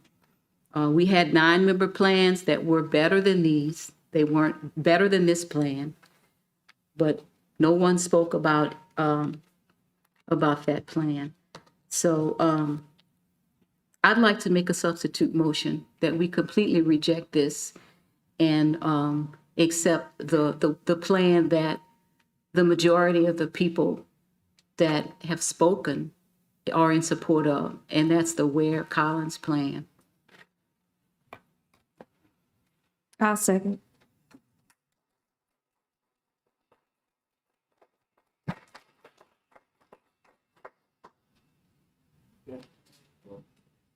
We're on the substitute motion. I don't think we can adopt the Ware Collins plan procedurally, so can you check the motion, because it has to be, right? So the motion would have to be different. I mean, she can make a substitute motion, but I don't think that can be the motion. Yeah, the correct? motion would be to reject the current plan, and then we'd have to restart the process. Yes. That's good. Second? Oh, yes, I'm sorry. Okay. Point of order, Yeah. just out of question. Is that motion just not equivalent to passing the first motion? I mean, is it a superfluous motion? Because if you don't pass the first motion, this motion, I mean, this is what happens. Mr. Gode, my recommendation is we allow the substitute motion as stated, and allow comments and take a vote on it. Okay. We have a substitute motion on the floor. The board is clear. Any comments from the audience on the substitute motion? I am in favor of the substitute motion. We should reject this map and start over again. We have time. We have until June. We can do it. I believe in you in doing the right thing. I would like to repeat something that I said in my last comment. We listened to you when you spoke, is what Tapman said, and I brought it up. Last time I had it written down as soon as you said it. But you were gone, and Connie was gone, and Gode left during a couple of people's testimonies, so I don't believe you that you listened to us. You frequently do not pay attention to public comments and stare off into space and refuse to make eye contact when people ask for it. One of you pretended to be asleep one time. One of you got in trouble for online shopping one time. These are always during rush hour, so I don't believe you listen to us. I don't. I mean, and that's my belief. So I think you should think about that, because I'm just a citizen. I'm not elected, right? But you are elected. And if I were elected, I would listen to my constituents. I would hope. Not that I will ever run for office. God bless you all. We need to stop this map because it is bad. Please do the right thing.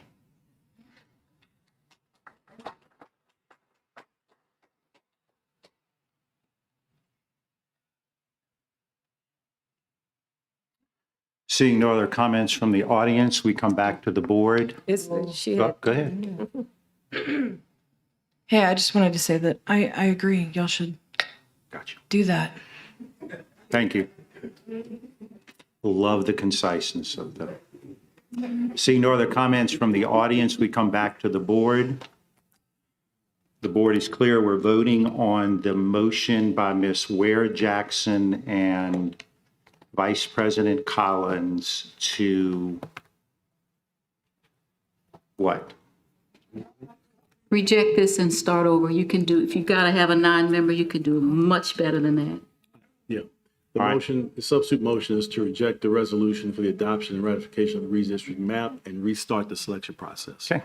Madam Secretary, please open the machines. President Chapman, point of order. Oh, I'm sorry. Yes, sir. That's fine. Can I, we ask for a roll call vote? My Yes, thing is still absolutely. spinning. Thank you. That's a good idea. Thank you. So a vote yes is to start over. A vote no is we would move to the primary motion. District 1, Mr. Blue. No. District 3, Mr. Howard. Yes. District 4, Vice President Collins. Yes. District 5, Ms. Ware Jackson. Yes. District 6, Ms. Dyson. No. District 7, Mr. Gode. No. District 8, Ms. Bernard. No. District 9, President Tapman. No. We're now on the primary motion to approve the resolution as it was presented. And I'm thinking that Mr. Howard would like a roll call vote again, so I will ask for, I'm sorry. No, we don't have to. We were already, we went to the audience on the initial motion already. So we're back. And this is, so this is the motion to approve the resolution. Roll call vote, Madam Secretary. Wait.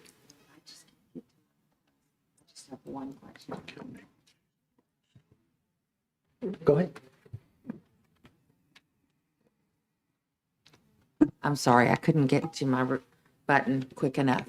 I just have one question of our demographer, Mr. Hefner. And it can just be yes or no. I just want to be clear that Plan 22 abides by the laws and the Act 22 when we vote for this, when we take our vote.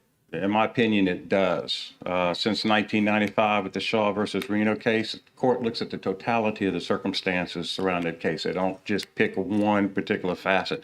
They look at the entire thing. As we discussed early on, the 2020 census was an undercount. That's why we're looking at registered voters. Registered voters tells a much more accurate picture than the 2020 voting age. Courts, I believe, would look at that. Okay, thank you very much. Thank you. The board is clear. Roll call vote, Madam Secretary. District 1, Mr. Blue. Yes. District 3, Mr. Howard. No. District 4, Vice President Collins. Nay. District 5, Ms. Ware Jackson. No. District 6, Ms. Dyson. Yes. District 7, Mr. Gode. Yes. District 8, Ms. Bernard. Yes. District 9, President Tapman. Yes. Motion carries. That concludes the special meeting. Ms. Bernard moves we adjourn. Now your meeting. I would encourage everybody to log into the, yeah. Everybody swap meetings and log into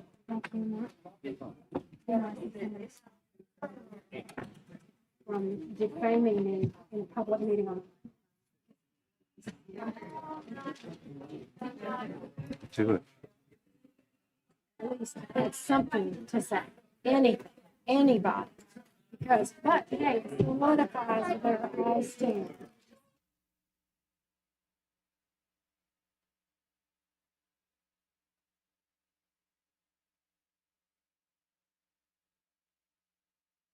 Cleared and courts to the car. One picture of one.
All right, technical issues have been resolved. Everybody can take their seats.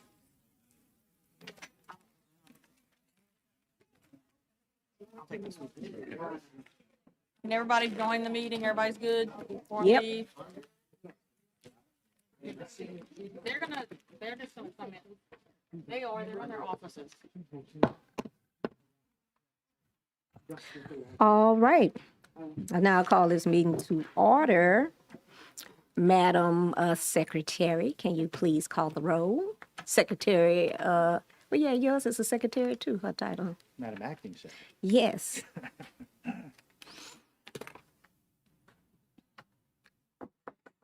Okay. District 9, President Tatman. Present. District 4, Vice President Collins. Present. District 1, Mr. Baloo. Here. District 2, Mr. Lannis. District 3, Mr. Howard. Present. District 5, Ms. Ware Jackson. Present. District 6, Ms. Dyson. Present. District 7, Mr. Gode. Present. District 8, Ms. Bernard.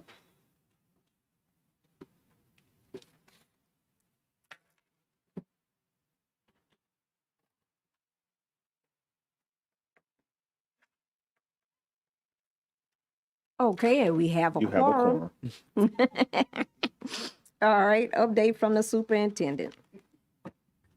Thank you, Madam Vice President. We're so excited this week because with everything going on, this is Teacher Appreciation Week. Let's give all our 3,200 teachers a hand for the hard work that they do. So this week with Teacher Appreciation Week, I'd like to take a moment just to thank each of our educators who impact the lives of students daily through the work in their classroom. As you know, without teachers, we could not do this work, and we're so excited about their commitment through all the stuff that they've gone through with COVID and all the things to stay committed to our district to help improve children. You know, they are the true heart of our district, and I thank every one of them for everything they've done, and happy Teacher Appreciation Week. And don't forget to tell them, any time you see an actual teacher in our community or at any school, just tell them that you thank them for their hard work. The second thing I wanted to share is this is graduation season is upon us. So we're extremely proud of all of our EBR graduate students this year. A full list of our commencement ceremonies and dates, location, and times can be found on our website, www.ebrschools.org. We look forward to seeing you all there as we celebrate our graduates, and we want to congratulate them for the 2022 year. All graduations will be at 3 major locations, either at LSU, Southern University, or the River Center. And so please look on the website to see where the graduations will fall. And we're super excited about their accomplishments for this year. We still have space in some of our summer enrichment camps across the district and encourage families to sign up today. This year, we are able to serve more children than we ever have before. And we're excited again this year to be offering free sports skills and academic camps, as well as enrichment camps, summer bridge programs for grades 2 and 3, 6 and 9. We also have LEAP remediation, ESL camp, pre-K camps for kids, and we also have some of our other camps around music and other things. So we're super excited about that. Most of our camps are free, and also will have transportation included. And then we have some of our other camps that we have that are you have to pay a fee for it, but we're super excited about that. So please go to our website, ebrschools.org/summer, to find out more information, descriptions of programs, and links to register. You should be able to see it right on site. The East Baton Rouge Parish School System's Child Nutrition Program is excited to announce that the Summer Meals Program is back in full capacity this year. Free breakfast and lunch will be available Monday through Friday to all children 18 and under. So grab a friend and come eat with us. The program will begin on May 23rd and will conclude on July 29th. Dates and times vary at each school, so please feel free to contact the CMP office at 225-226-3768 or visit our website to determine the pickup site closest to you. Wanted to also recognize a big congratulations to our district's first ever Poetry Slam winners, and a big thank you to everyone who participated. We also send a special thank you to our sponsors. Our students shared powerful and original works of poetry that covered issues of equity and justice. Congratulations again to the following winners. We had first place was Desira Daniels from Liberty High School. She was a 12th grader. Second place was Danielle Cephas from McKinley High School. He was a 12th grader. And third place was Sanari Matthews from Liberty High School, who was an 11th grader. And we were just excited about children expressing their voices during that time. We plan to continue not only the Poetry Slam, but also the Spelling Bee annually. So we will try to get dates out as early as possible. And we also thank our partners for giving us locations across the city to do that. Right now, I'm going to, as we continue to gauge the impact of our ESSER funding on student achievement, I'd like to invite our Administrative Director of Federal Programs, Dr. Sandra Bethley, to share more about our investment in these areas and the gains that we're seeing so far around using our ESSER dollars for students. Dr. Bethley? Good evening or good night. Okay, so I'm going to basically go over our balances with you. This PowerPoint will demonstrate the category. It will have our allocations. It will also have our products, what's encumbered, what has been expended, and our balances as of April 29th. So the first category is our early childhood. And as you can see, the list of items, personnel, and contracts that we have engaged in. So with the total early childhood, our balance as of today is $1.3 million, and I'm rounding off. I'm not going to say the exact amount, but it's close enough. So our next category in ESSER 2 Action 1 is the course subject curricular. And you can see as of today, our balance is $111. Then our next category is the individual student support. And this is where we have our licenses for Edgenuity, Illuminate, and our literacy coaches. And our balance now, as of today, is $1.3 million. So the total for that category is $1.3 million. So our next category is students with disabilities. As you can see, that balance is also zero because we encumbered the 504 employee for the second year. Our next category, the social and emotional and mental health category, which captures our social workers, and we had to do a revision. As you remember, we had allocated funds for nurses, but now we're going to do 7 medical assistants in year 2, and we're also going to have 9 social workers. Our balance for that category is zero because we have encumbered their salaries and also the 2 contracts for Rethink and Castle.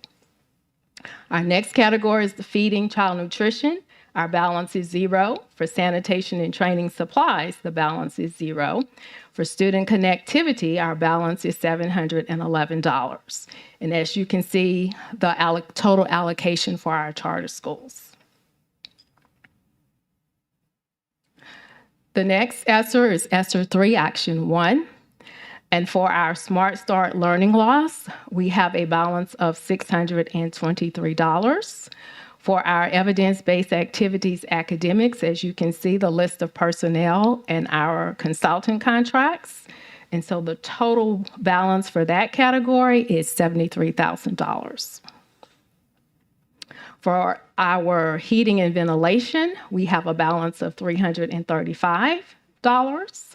For evidence-based activities, social and emotional health, that includes our support employees, the contract for Castle and Rethink, and our balance for that, for the whole category is $106. And then for the charter schools, you see what has been encumbered, $3,500. So we have a balance of $2.2 million. Thank you.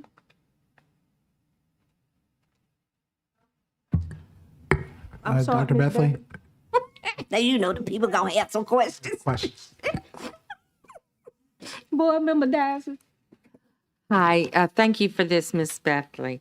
I just wanted to ask you a couple of things. So when is the deadline for expending the balances, the remaining balance? Okay, for ESSER 2, it is September 2023. I'm sorry, 2022. And for ESSER 3 Action 1, it is September 2023. But we are going to try to spend all the funds by June because we have to file a claim with LDOE. So that's our goal, to spend the money, the ESSER 2 by June 2022 and ESSER 3 by June 2023.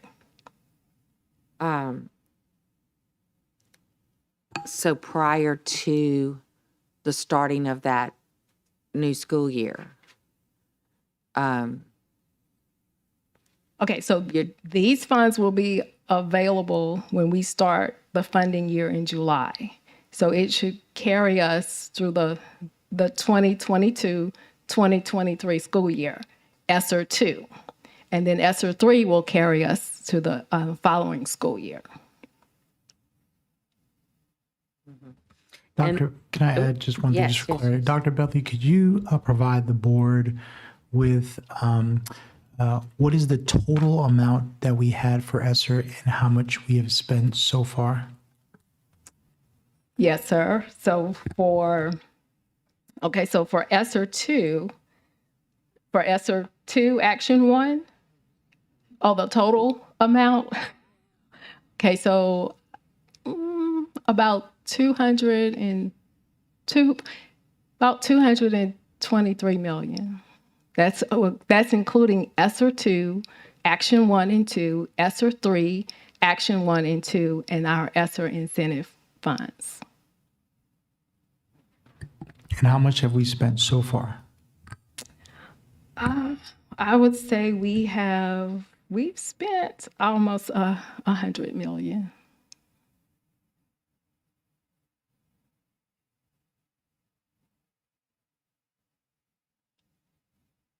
And if you look at the balance sheet, you can see where our balances are zero. Okay. And then also curious because some of these expenditures are going to require renewals of licenses, right? And like Edgenuity and those alumni. kinds of things require renewals. And teachers, funding them, they're going to require, like, are then they going to just go away?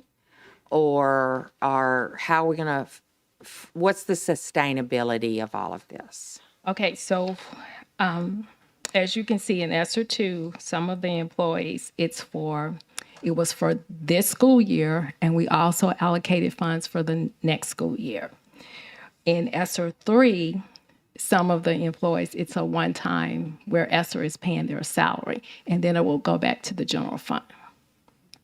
So we're talking about school year 2024, 2025. I see a hard hit that would happen because we would no longer be receiving these funds and we would have these employees that have been hired with those funds, and I'm trying to, and then we have licenses to renew and all of that. So I'm concerned about I'm concerned about the 24-25 school year forward. Yes, so Board Member Dyson, the purpose of ESSER was to help catch kids up and then also provide additional support during COVID and also accelerate. It was not for us meant to keep people in positions forever. So our goal has been to, one, make sure that as we get closer to the end of ESSER, that we are making sure that we are encumbering the costs that's in there, but also we are also notifying folks that there are positions that we have. If you are an additional coach or an additional position, that this is not something for the next 2-3 years that you're going to have that position. So we're hiring them on a interim year to year? Yeah, any position that you have that's under Federal funds. federal funds, that's why we provide letters to positions and say, you may be impacted or those things for that position. But we notify folks for that. The goal has been with ESSER, is to catch children up, and then from there, go ahead and make the adjustments accordingly.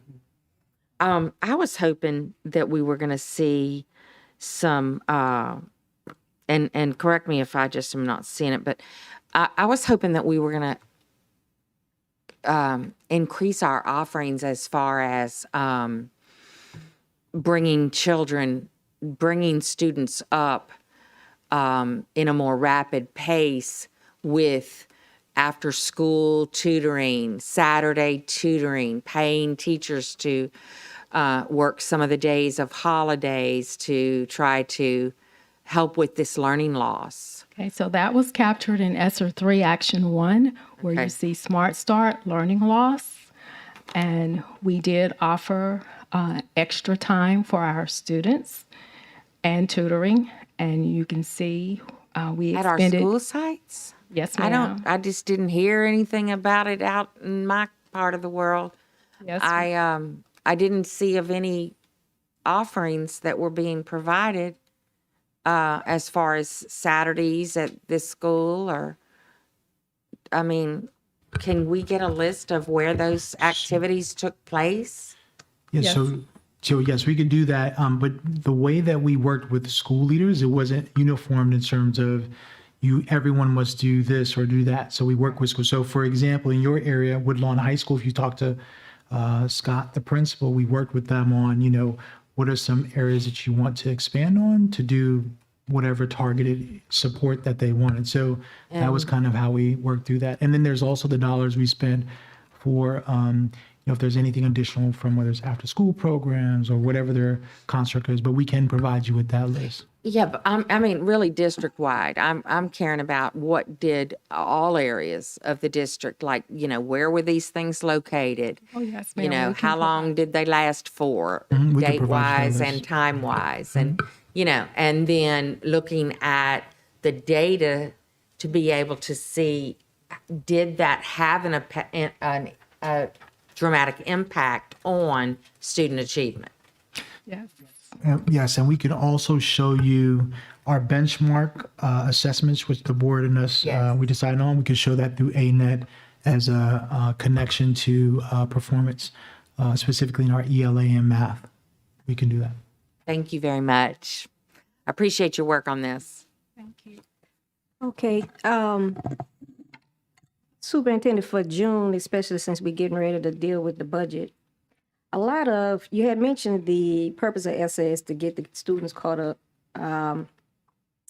But we saw when the last budget was discussed and approved that a significant portion of regular staff, or when I say regular staff, what I mean by that is staff who we've been having, that we will continue to have after the time and life of this grant, was shifted from the general fund in order for our budget to be balanced and put onto the ESSER fund. And so what I would like to see is, as my colleague mentioned, come June, a sustainability plan so that we don't get to 23, 24 and, oh my God, $50 million in debt and doing rifts and or layoffs because we simply can't afford to do. We need to plan ahead because it's obvious that there will be a significant deficit. And so as we start having conversations about the upcoming budget that needs to be approved, part of that needs to include sustainability. Even here, some of these new things that were implemented, there's a lot of new recurring expenses. If the plan is that it drops off, then we need to go ahead and acknowledge that and put it out so that the public can see that we're being responsible about our budget. Like acknowledge that, okay, we've made a hard focus on social emotional learning to the tune of $1.5 million with X number of staff, and we doubled down because of COVID And things have eased up. And so, once that money runs out, then, but if that's not the intent, then we also need to be clear about that too. So, again, what I would like to see for by the June committee of the whole is a sustainability plan that when this money is gone, when this one-time money is gone, how are we going to address the expenses, the recurring expenses? Thank you. Board Member Howard. Thank you so much, Vice President Collins. And similar to my colleague, one of the things that I've been asking for since the beginning of ESSA is actually this plan. The plan that talks about the sustainability of this funding once it runs out and what we're going to do and how we're going to, if we're building capacity in an area, like what are the measures of success that we were able to build capacity in a way that we can no longer need this position or need the capacity strength that we were building. So I would like to see some kind of quarterly report. I know we get these numbers thrown at us all the time, but I still think that there are some issues with just really understanding simple terms in this scenario, spent versus encumbered, like what is actually in the budget, what we've actually spent, all of those things. But I would also like to see this as a public facing document. One of the things that's been discussed across the nation is what is happening in education with these one-time, long-term investments that we've had over time from the federal government. And my worry is that across the nation in the next 5 years, we will see that we just wasted a whole lot of money and had no measures of success and impact on children. So I would like for us to show people what was the plan for the money, what was the outcome that we expected, and if we fell short, what we as a collective policy-making body should be thinking about to make sure that we're truly having an impact on kids. So that's what I would like to see as well. Thank you, Board Member Gode. Yes, I just want to thank Dr. Bethley because I think this is an excellent report that you've put together here that's relatively easy to follow. And it's the kind of information that we and the public need to be able to understand. We have a torrent of money flowing through us from the federal government. And as all my colleagues have said, we need to be very careful how we spend it. So thank you very much for pulling together this report. And I would hope we see this at least quarterly and then also include the action twos as those start becoming important. So thank you very much. Thank you. All right, Superintendent. All right, thank you. Thank you, Dr. Bethley. So one more thing just wanted to announce, Madam Vice President, was we were going to present where all of our district programs are at today's meeting, but our team wanted to get just a little bit more time just to be able to share how we are looking at all of our academic programs in the entire district. So we will do that at the next meeting. I'll put it in as a part of my update. We'll have the academic team come up and show where programs are located in the region and also give context on how programs are chosen within the region as we begin to reorganize programs based on our 5 pathways moving the work forward. So just wanted to share that one part. Outside of that, Madam Vice President, that is my report. Thank you. Moving forward with item B2, presentation from the Council of Great City Schools. Just wanted to provide some context. We have Mr. Ray Hart, the Executive Director of the Council of Great City Schools. As many board members know, we were a part of the council in the past, and then when I became superintendent, we brought us back into the council. The council represents a total of how many cities? Is 77. 77 cities across the United States.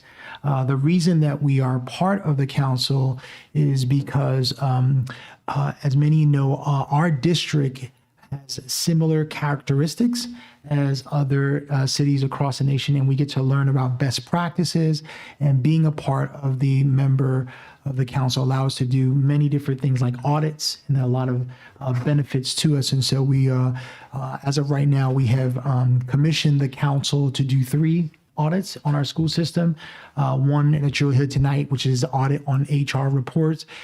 The second is on special education, and the third is on ELL. As you know, is one of our fastest growing population, and being a part of the council, there are many cities that are a little bit more ahead of us in many different ways around this work. And so we are very glad to be a part of that. So just wanted to give some context. So tonight you will hear from Mr. Hart the audit report on our Human Resource Department.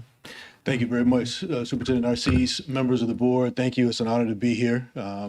We are, as we shared with members of the Council of Great City Schools, I'll share a little bit about the team that came in to work with you. We really focused on really moving the work of the Human Resources Department forward. I want to mention that we came in November of 2021, did our initial audit. Part of our reports include a lot of data analysis. They also include examination of the human resources departments from our member school districts across the country to really compare your structure to their structure. So that's part of the process that we go through after we've had a visit to make recommendations about where your department should go. And so we recognize that you've also made changes in the administration of that department. I know that a number of our recommendations, we shared details of the report with the administration earlier, and I know a number of those recommendations have already begun to be implemented. So I'll share with you what those recommendations are, and feel free to open up the floor to questions. So first of all, I'll share a little bit with you about the council, the team members that came in, and then we're going to look closely at the organization of HR. We're going to look at the management of HR and then the operations. We'll finalize our conversation with communication and collaboration with their members, with their partners across the district and other divisions. The council, as you shared earlier, was established in 1956 as the sole representative of urban school district needs, of which you are now one of the 77 member school districts. We've had an opportunity to work with your superintendent very closely as he worked in a number of our other large urban school districts around the country, Washington, D.C., Pittsburgh, Nashville, and others. And one of the things that we do is we actually specialize in not only connecting individuals across the country, but connecting your leaders within your district with their peers. And I know that your chief human resource officer recently connected with peers from around the country at our chief human resource officer conference, where they had an opportunity to learn and grow, learn about different things that are going on in our member districts, best practices across our members. We have done over 300 of these operational audits that I've shared with you since over about the last 20 years. We have done them in multiple school districts, and a unique aspect of the audits is that those review teams that come in are not from corporations or companies. They are from other member school districts, and they are chief human resource officers in this case, but there are others who are leaders in their respective offices in their school buildings. So what you're getting in their school districts, rather, what you are getting is the actual on-the-ground support from those who are in like roles in high-performing school districts. In this particular case, Bob Carlson, who has been with the council for 29 years, led the team that came for human resources. He was joined by David Palmer, who is retired from the Los Angeles Unified School District as their chief human resource officer. Amy Green Webb is currently the chief human resource officer in Jefferson County Public Schools. Paul Isvog is from Fresno Unified School District. Christopher Miller was from Rochester Public Schools, and Leslie Stephen is from Austin Independent School District. So you can see that the expertise that came in is individuals who are actually on the ground doing this work. I'll go really quickly. First of all, with the organization, one of the things that we identified and recognized is that there are certain elements of the district that should be direct reports to the superintendent. Human resources is one of those elements. Our recommendation to the district was to have the Human Resources Department report directly to the superintendent, primarily because Human Resources touches every individual in the district. They touch every teacher, every staff member. They are the first touch point for most of your employees in the district. Given that scope and the breadth of the work that Human Resources does, that direct report is critical for the superintendent. Human Resources, in terms of the supports and the programs, we made recommendations in our report about best practices and what should be encompassed in the Human Resource Department. And so we've laid that out here. But the first of which is onboarding, which I just talked about, is that first touch point. Really recruitment, vetting, selection, and placement. We had significant conversations with the Chief Human Resource Officer as well when we were at the conference recently about some of these specific items around recruiting, et cetera. Employee services, which is making sure that once your employees are hired, they're getting the support, the training, they're getting the leadership development and career pathways support that they need, pipeline development. So if I'm a teacher, becoming a teacher leader, assistant principal, et cetera. So making sure we're lifting up those employee services. And then finally, exit and transition. So identifying those employees that are retiring, resigning, non-renewals, making sure that you're conducting exit interviews so you have a better understanding of district employees' experiences while they were here, and then also what may have led to their transition to another organization or out of the district, so that you can shore up some of those things that are necessary for keeping employees long term. So we shared those details in our report. We also focused on management being specifically the department itself. What we noticed was that turnover and instability in the department really impacted some of the internal operations of the department. So we made recommendations around how to improve those. The first of which is developing mission and vision that had goals, particularly measurable goals and objectives and priorities. I want to talk a little bit about key performance indicators as well. I know that you all have established key performance indicators and you're starting to establish others that are coming online. But we really believe as an organization in key performance indicators. Several years ago, we established key performance indicators for the operations of our districts that allow you to compare your district operations in almost all finance, HR, operations, transportation, food services to your peers across the country. And so we also have academic key performance indicators that allow you to compare to large urban school districts across the country as well. But we recommended developing key performance indicators even within the department, so that the department sets goals and objectives, they were able to measure their progress internally. And we share some of those in the report as well. Also creating business case justifications for benchmarks, performance measures, accountabilities. For those of you who are familiar with business case justifications, it's really asking the question, what project are we working on? What plan are we working on? Why are we working on that plan? What do we hope it will accomplish? And then also establishing what are some of the risks to the organization? What are our challenges with implementing those? So really establishing business case justifications as those improvements are made. We lay that out in the report and in conversations. Developing plans with roadmaps on how to implement, measure, and report performance priorities was a recommendation. Implementing formal internal training programs to develop leadership and pipeline programs, really making sure that all of your employees, and it's also a strong recruitment strategy for you, is to have an understanding for an employee as they step in. Here are the supports that you're going to get as you are here and as you are a member throughout your career. So here's the supports that you can get throughout your career being a member of the organization. So really laying those out in human resources is what you want to do. And finally, developing written processes and procedures. One of the things that we found was a real need for developing standard operating procedures within the department, developing workflows, understanding kind of timely access to data and information so that you understand. And one of the things we talked about was creating an effective and efficient operation with quality control standards. And so we laid that out in detail in the report. Finally, there's also operations. And operations actually has to do with, again, the connections. I'll talk a little more about more connections across the district. But just in terms of adhering to comprehensive staffing formula for schools and understanding what those guidelines are and sticking to that across schools. Principals often reported a sense when we interviewed principals, and I didn't tell you about the process, But our process is actually to interview staff, to interview principals, to interview district staff in multiple ways, and other departments. So we interviewed staff in other departments who interact with human resources to make sure we had a full understanding of what that experience was like. But when we interviewed principals, one of the things that they talked about was things being done to them and not with them, but making sure that there's timelines set up, and we talked about this in the report, but making sure there's timelines set up to ensure that there's principal input, staff input into the hiring process as you go. Clarifying who owns specific elements of the position control process in particular. This is not a unique challenge in East Baton Rouge. We see this quite often when we visit districts, but making sure that the communication lines between finance and the budget office as well as HR are clear, and in particular making sure that the position control systems identify every individual in the district, who they are, where they are, funding sources, et cetera. So making sure that HR, the budget department, as well as payroll and finance are all well connected. And so we laid out some recommendations about how to improve that process.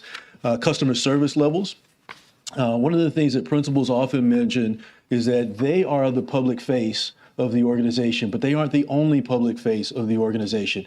They interact with your parents and your community, but human resources also has to make sure they're putting forth that same public face around customer service for principals, schools, staff in the district, et cetera. So customer service all the way around.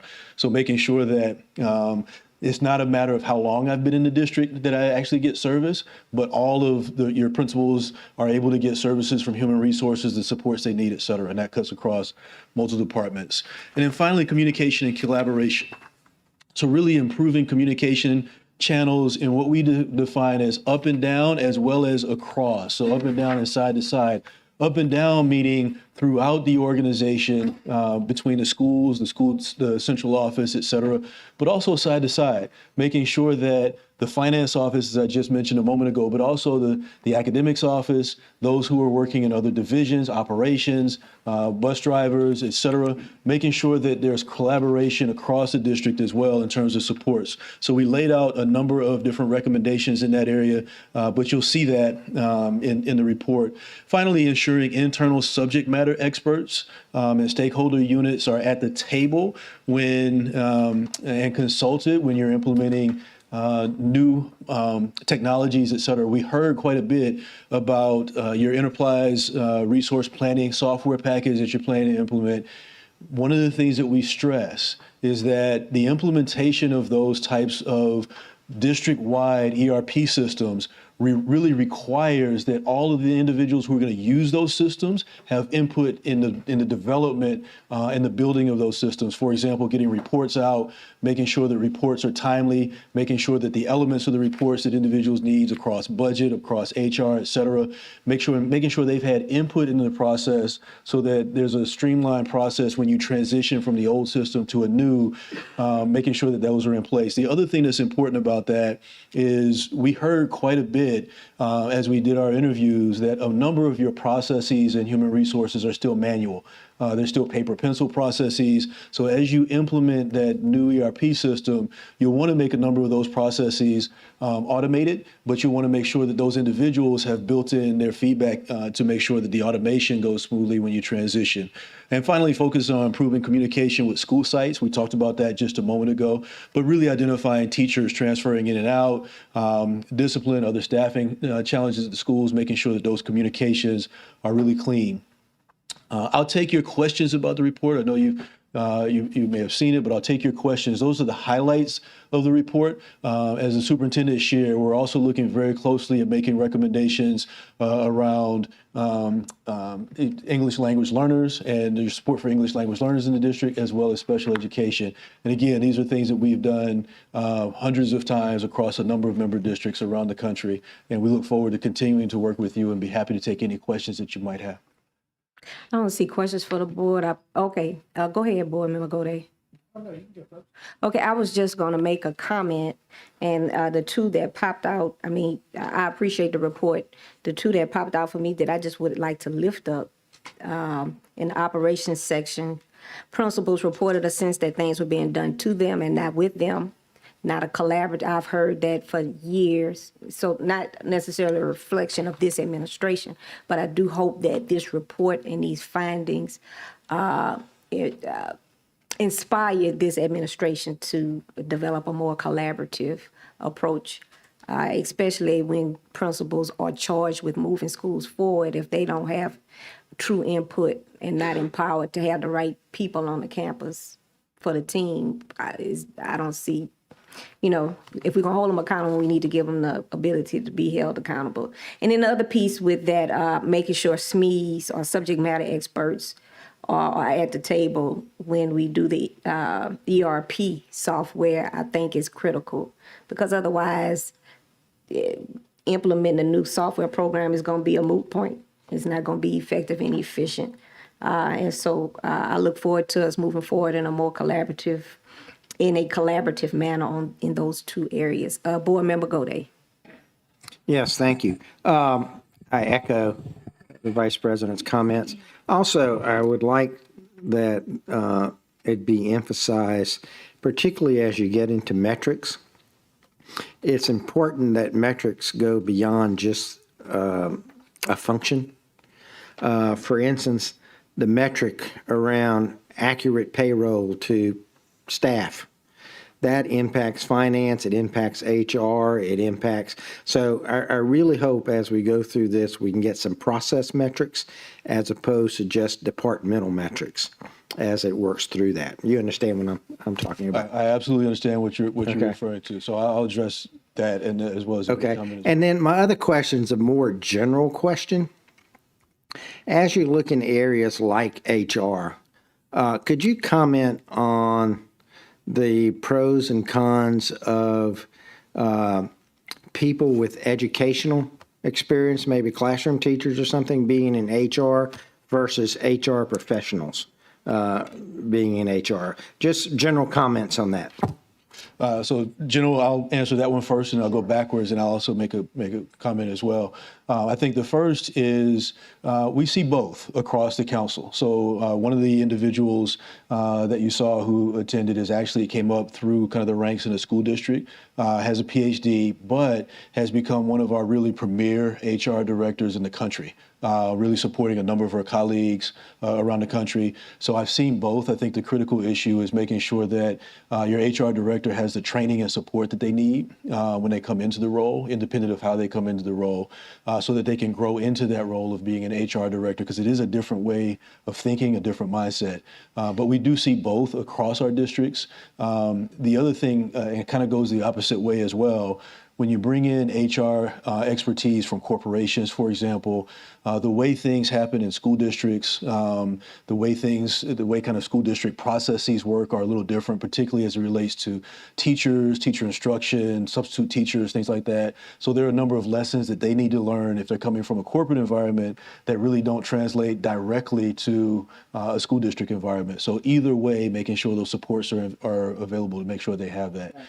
Regarding metrics, one of the things that we think is critical, which is why we suggested it, we also shared on our website, cgcs.org, you'll see the KPIs that we've established. But we've established metrics. I'll use finance as an example, but we have HR metrics as well. We've established metrics, for example, on accounts payable. How long does it take you to pay accounts payable relative to your peers around the country? How long does it take to process documents? How long does it take in HR for a hire to occur from the time that you've interviewed, et cetera? So it's those types of metrics that we're talking about, and we shared examples of those, but our real focus is on process metrics specifically and making sure you're becoming more efficient as an organization. And I think the ERP system will help significantly with that. We've seen that as it's been implemented. Again, it's going to take a lot to lift it up, but once it's lifted, you'll become much more efficient in those processes. And we'll continue to share, and I think it relates to both of the points that were made. I want to go back and just talk about just our services in general. Even though we've done this review, we'll continue to support the school district. We get calls from school districts all the time. As a matter of fact, I've gotten a couple of calls from staff here in the district this week, just asking for different information, different supports. So we will continue to support the school district as part of your membership fees. That's what you get. We'll continue to make connections to other peers around the country. If your HR director, for example, wants to see a process or hear or learn about a process in another district, we'll make sure we make that connection. And I want you to know as well that this review, which is a little unique to our organization as well, we do charge, but we only charge for the travel expenses of the staff that come. We don't actually charge the staff that came from other districts came pro bono. Our staff come pro bono as part of what you get. So it doesn't cost you what it would cost to do kind of a typical review of your operations. And so we'll continue to provide those supports even as you transition and make some of the recommendations, put the recommendations in place. We'll continue to support you on that. Thank you. Board Member Dyson. Yes, thank you for this report. I too had a big star and really jumped out at me, and I think this has to do with operations, but I also see it as internal communications as well. The bullet point where principals reported a sense that things were being done to them and not with them, top down, not collaborative. And I was wondering about timelines, and when we think, and like when did this come out and how long have we had it in and have we had it in time for this recent changes to our staffing model and that kind of thing? So Were these in place at that time, or have we not implemented this yet? So I think most of the time with our reports and our processes, it does take time to implement. So it's not something that happens immediately. We came in and did the review in November. We provided the district with an initial, with a report in March, I believe it was. So it may have been after kind of your initial hiring process, but even providing it in March wouldn't have impacted the March, April timeframe. So it's going to take some time to take the recommendations, go step by step. There are actually a number of recommendations in the report. As you'll see, there will be far more recommendations in the 2 subsequent reviews that we do. All of those will take time to develop and to build. But I understand that you've already started along the process of building those out, but it's going to take time. It's not going to happen. It wouldn't have happened within a month or 2. So is it possible to get, like, when will we get the full report? Well, we have the full report. You should have received it already. Yes. I just have You a can get- bullet points here. We can get that too. We'll get you the report. That would be good. Yes. And then I'd like to see this bullet points, the findings so far from this audit, just what we're receiving here tonight. I'd love to see that up. It wasn't in board docs. And so public didn't have an opportunity to see it along with us. And those screens are so small up there, when people from afar and out are trying to see them. So if we can get that uploaded, that would be good. But I see a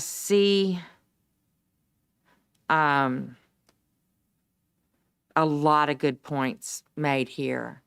But I do also want to point out, and I appreciate all this hard work, I'd like to see if we can get some kind of an idea when we get that full report of what our timelines are for beginning implementation of that goal and, how long that would take to implement, that kind of thing. That would be really good. So we could see what we're supposed to be getting done by when.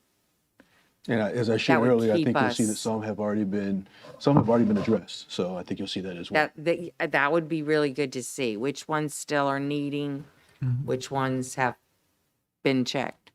I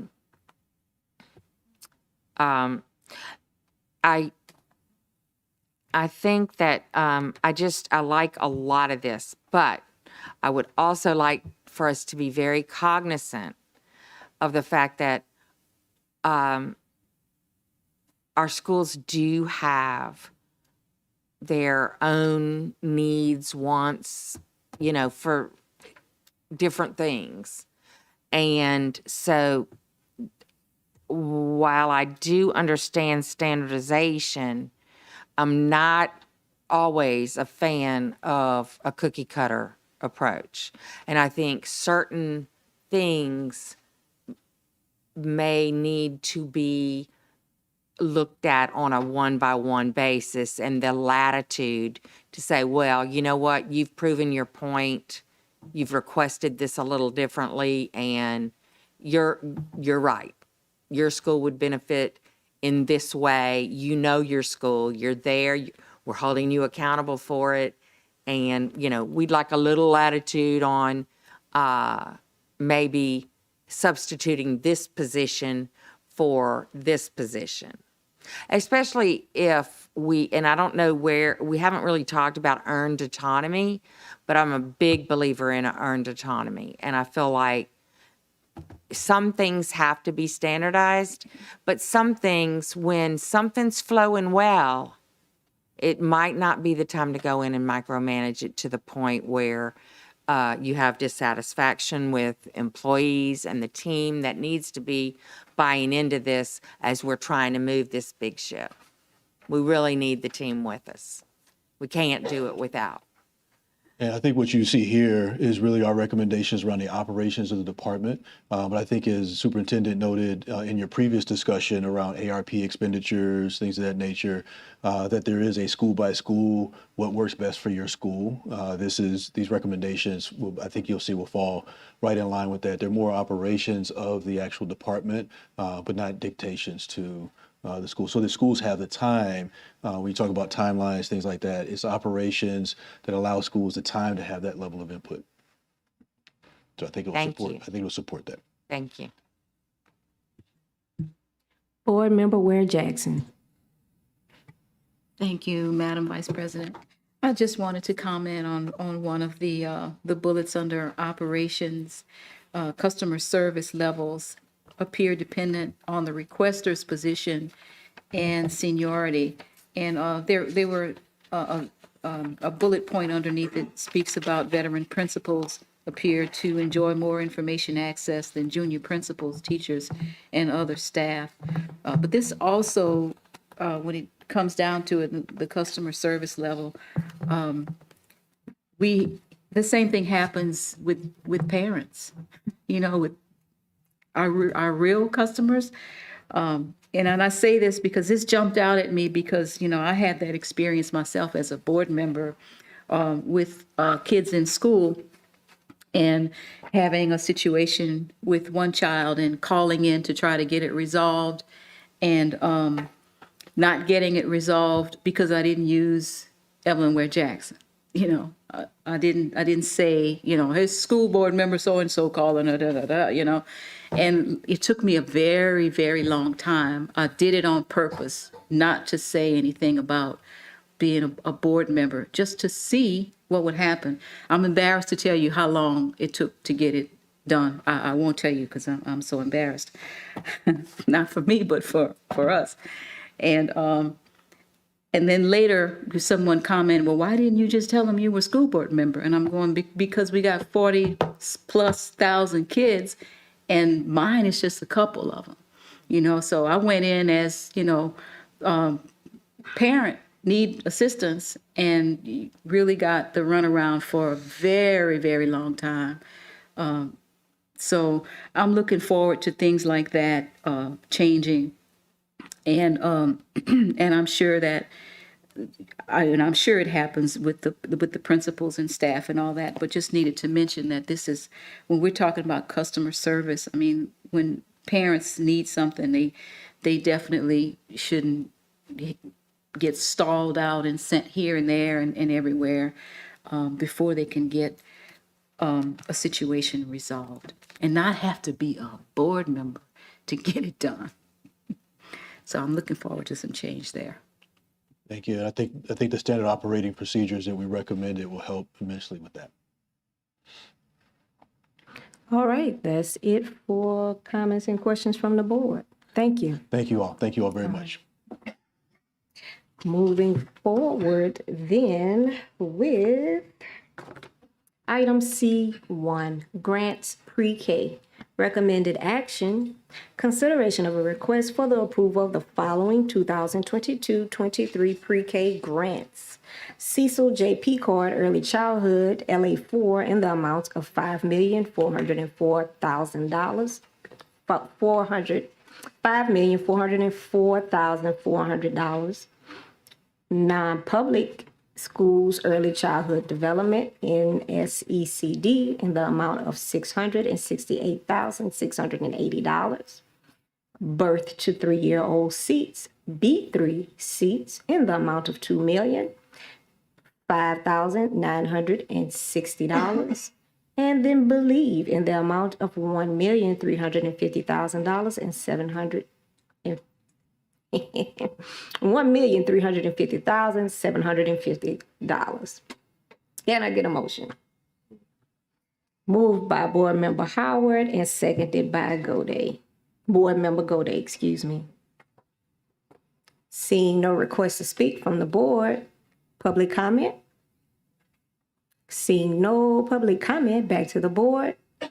Seeing no request to speak from the board, Madam Secretary, please call the vote. Please vote.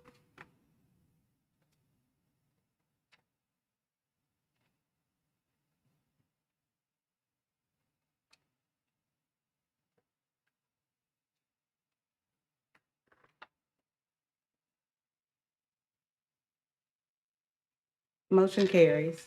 Moving forward now with item C2, professional services contracts, reimagine. Recommended action, consideration of a request for the approval of professional service contracts between the East Baton Rouge Parish School Board and the following. A, empower schools in the amount of $18,750 to provide support and resources for innovative plans.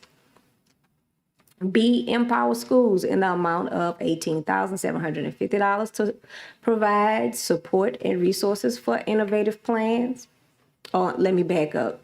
So A is specifically for the Baton Rouge Center for Visual and Performing Arts. B is for Baton Rouge Foreign Language Academic Immersion Magnet. C, empower schools in the amount of $18,750 to provide support and resources for an innovative plan. And that is, does not say which school. And then D, empower schools in the amount of $18,750 to provide support and resources for innovative plans. Can I get a motion? I will move with the addition of one is for Helix and one is for capital. Okay. Why it didn't get put into the motion, Thank you. but I will move. All right, and a second. All right, thank you. All right, Board Member Goday. Yes, surprisingly, the small grants have generated more email to me than many other items coming up here. So I would just ask Dr. Bethley if she can come up and a couple of things. I'm going to give you a 3-part question, see if you can follow with me here. One, exactly what are the Reimagine grants? And then B, we have very successful programs at Flame and BRV CPA, if I got the initials right. What are we reimagining there? And then C, what is the process that charter schools apply for the Reimagine grants? Okay. So if you can answer those, it'll clear my email. Okay, so the Reimagine grant was basically a proposal that was provided to our school system for us to apply for these grants to improve our schools with innovation projects and expansion. That's number one. Number two, the purpose, I'm sorry, not the purpose, but the Reimagine is the Empower serves as consultants. Like each grant, we have to partner with LDOE for a consultant, and that consultant is Empower. And we have to pay them a fee which that fee is deducted from the allocation that we receive from each school, which the total allocation is $300,000. So from each school, they will receive this amount to serve as a consultant for our district, and they serve as the liaison between our district and LDOE. So these are grants that are written by the school. So these are the schools doing this, not us doing it with the school.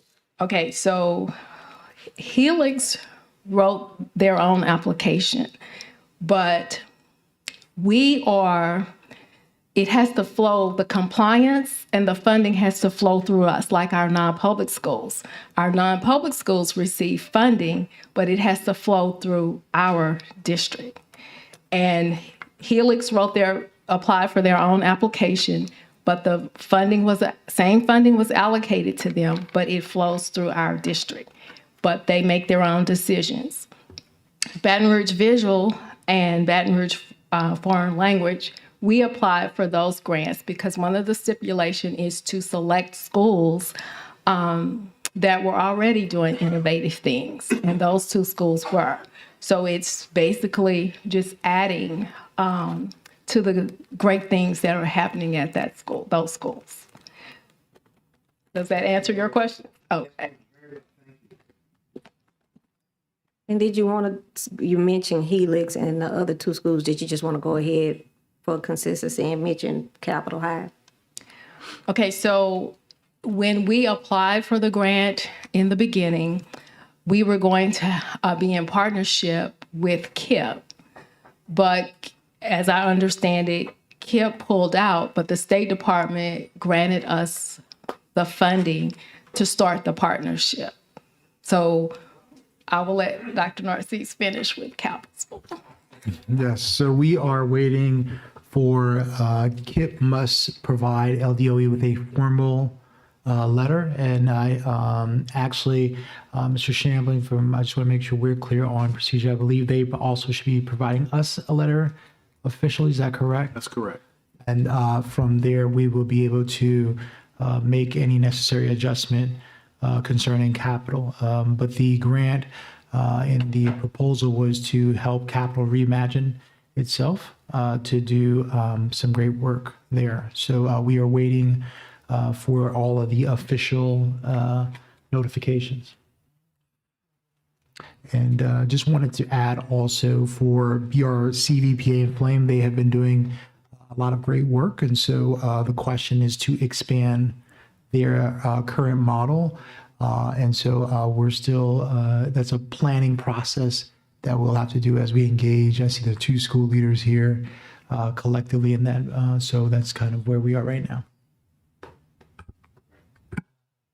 Thank you very much. Board Member Ware Jackson. Yes, ma'am. You mentioned that there was like 3 criteria that they were looking to do, or 3 areas that they look to do: improvement, expansion, and something else. Innovative programs, to add to their innovative programs that they already have. So it's not necessarily for schools that are already thriving and looking to do something more. I guess, long story short, my real question is, where do the struggling schools come into play in this, or do they? And so as you should see, I had Dr. Bethley send you the criterias. They have the criteria. So for this particular grant, the question was around innovation and expansion, and there was different sets of criteria for that. So it wasn't targeted only for, struggling schools. But what about innovation in the struggling schools? Would this? Because I'm thinking there's just so many that we have. Not with this particular grant, with the Reimagine grant, it focuses on our schools that have a high performance level and that have innovative programs. Now, there are other grants that address our struggling schools, like you approved 2 months ago. Like, we have some additional incentive funds, and those funds are targeting our struggling schools. So then, how does capital fit into this then? With its, I would imagine that, well, I don't know that it's a high-performing school, or which category does that fall in? So Capital would fall in it's as a new school that we're starting a new school. So that is a part of the grant, that if you're going to start a new school, this Reimagine grant will provide funding for that. Okay, that's a little more clear. Well, I know, this improvement all around is wonderful, but I am so looking forward to a plan for everybody, for all the schools, especially some that are really struggling in certain areas and really need a lot of help, a lot of innovation. And so I do really want to hear more about that. Looking forward to that, Dr. Narcisse. Board Member Dyson. Some of those questions were some of mine, but I did want to just stress that, just the traditional schools, all of them, across the whole district, they need these boosts as well. They need, they really do. And some of them are doing a lot of great things, and it seems that they would have qualified for some of this. And so I just think we have to be very mindful of all of our high and low performing neighborhood or traditional schools. Yes, ma'am. Okay, thank you. Board Member Ware Jackson. Sorry, I forgot to ask this. I wanted to know specifically what's in it for Flame and BR and BPA, because these are very, they definitely have a personality, and they're doing innovative things, and they're high performing. So, what are we looking to do with these schools? Yeah, so we were still trying to think through what that looks like in terms of expansion. We have to have some conversation concerning expansion, whether it's their current grade configuration or looking at also the possibility of them, even how they can have a pipeline starting with starting children even at the pre-K level, which is something that we're talking through around about. But nothing is in stone. And so I just wanted to, those are the ideas that we're trying to talk through right now. They are some of our most high demand schools in the district. And the goal is to, for this particular grant, to expand and also allow them to provide innovation in that, especially with pipelines. And so we still have much more conversations to have about that. So that's where we are right now. Okay, seeing no further requests to speak from the board, any public comment?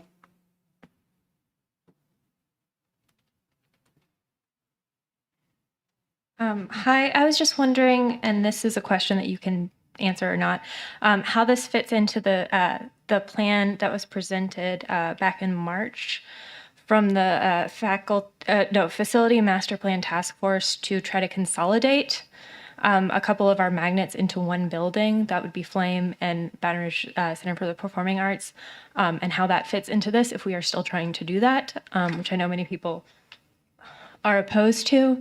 And then I was wondering about the inclusion of charter schools in an innovative grant, since by their nature, they are supposed to be innovative by definition.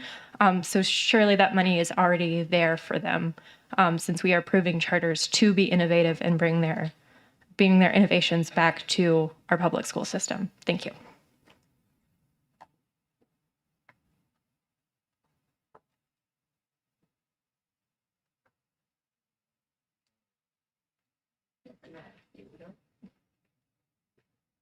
Sorry. I'm Sue Cavallaro. I'm a kindergarten teacher, and this is the end of my 49th year. And I've enjoyed every minute of it. Yes, we're first cousins. I I just want people to know that when struggling schools get lots of money, and I don't think people are aware of that. They get lots of Title I money. In 49 years, I've only taught in struggling schools because that's my choice. I love those children. I like to see them grow and change, and I make a difference in their life. But I also have friends who have magnet schools, and I can tell you their struggle is real. They don't get any Title I money. They have to raise money from their PTOs. They have to bargain with people. When all the schools I've been at, we've had staff members galore, and they have to fight for their staff members. So I just want to make sure that you know that they deserve something. And I think I appreciate Dr. Assis doing that because they deserve a chance to not have to pay their way all the time because their children are high performing.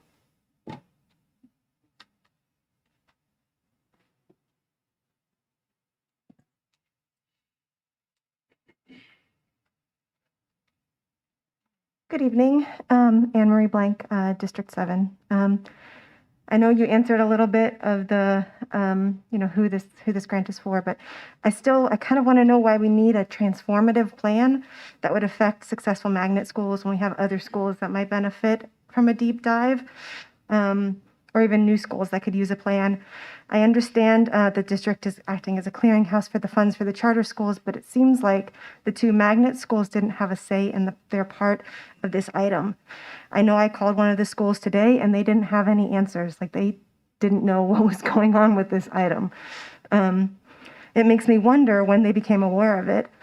Madam Vice President Collins mentioned during the Great Schools presentation that principals report feeling that things are being done to them and not with them. And I would really hope that you've already engaged with the schools on this, and being with the schools and not, something that you're doing to them. They want to talk about creating an advisory committee. To do what?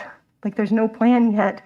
Why do we need to be deciding an advisory committee right now? Like get a plan first and then figure out who you need to be on your committee. The grant sounds like it would be really helpful for a school that needs improvement. And some might say there's always room for improvement, but please don't mess with a good thing. Like, ask yourself, is there a school that would benefit from this plan? Is there a principal that wants to be part of the planning from the get-go? Maybe the principals do, but you haven't talked to them yet. You decided to combine Buchanan and University Terrace. Why not create a plan for this new school? It could be innovative. I'm not necessarily opposed to these grants, but just to say again, there might be schools that could better use this resource. We need to be replicating our successful schools, duplicating this program in other schools, not reimagining them and changing them. Thank you.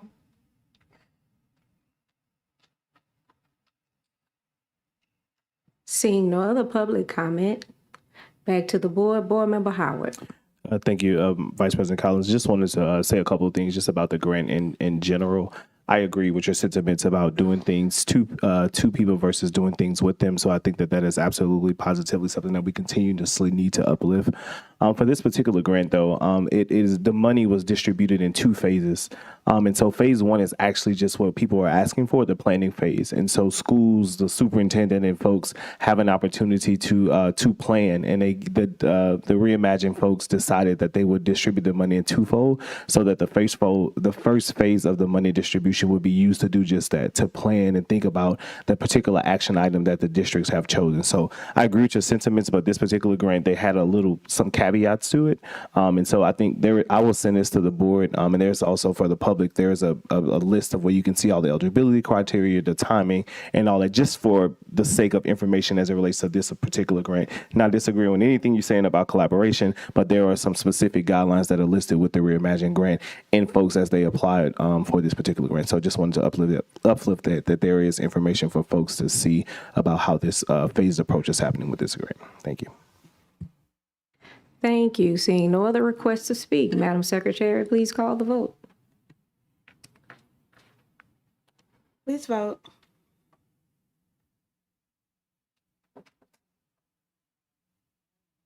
Now you can vote. Sorry.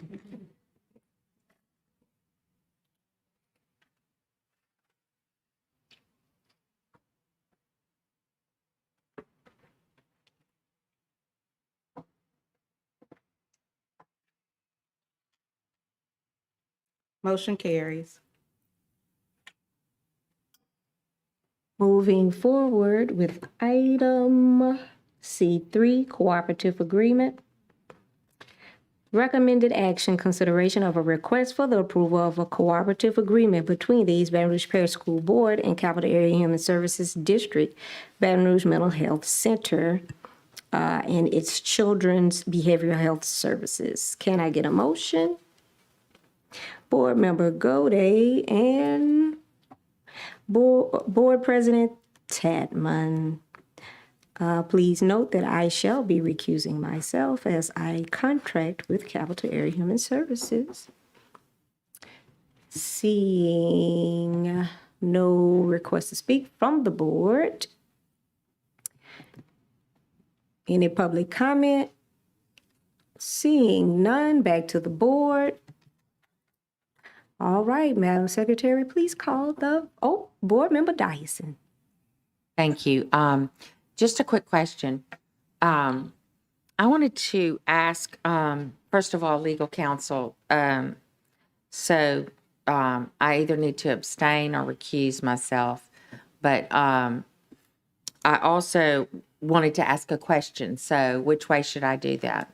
Recuse or? Recuse yourself. And Okay. that means no comment on the item at all as well. No participation in the discussion, just as a reminder to everyone. So no question can be asked? Yes, ma'am. Okay. Unless I abstain. Yes, but I would recommend recusal. Okay. Yeah. Thank you. All right, seeing no other requests to speak from the board, Madam Secretary, now please call the vote. Please vote.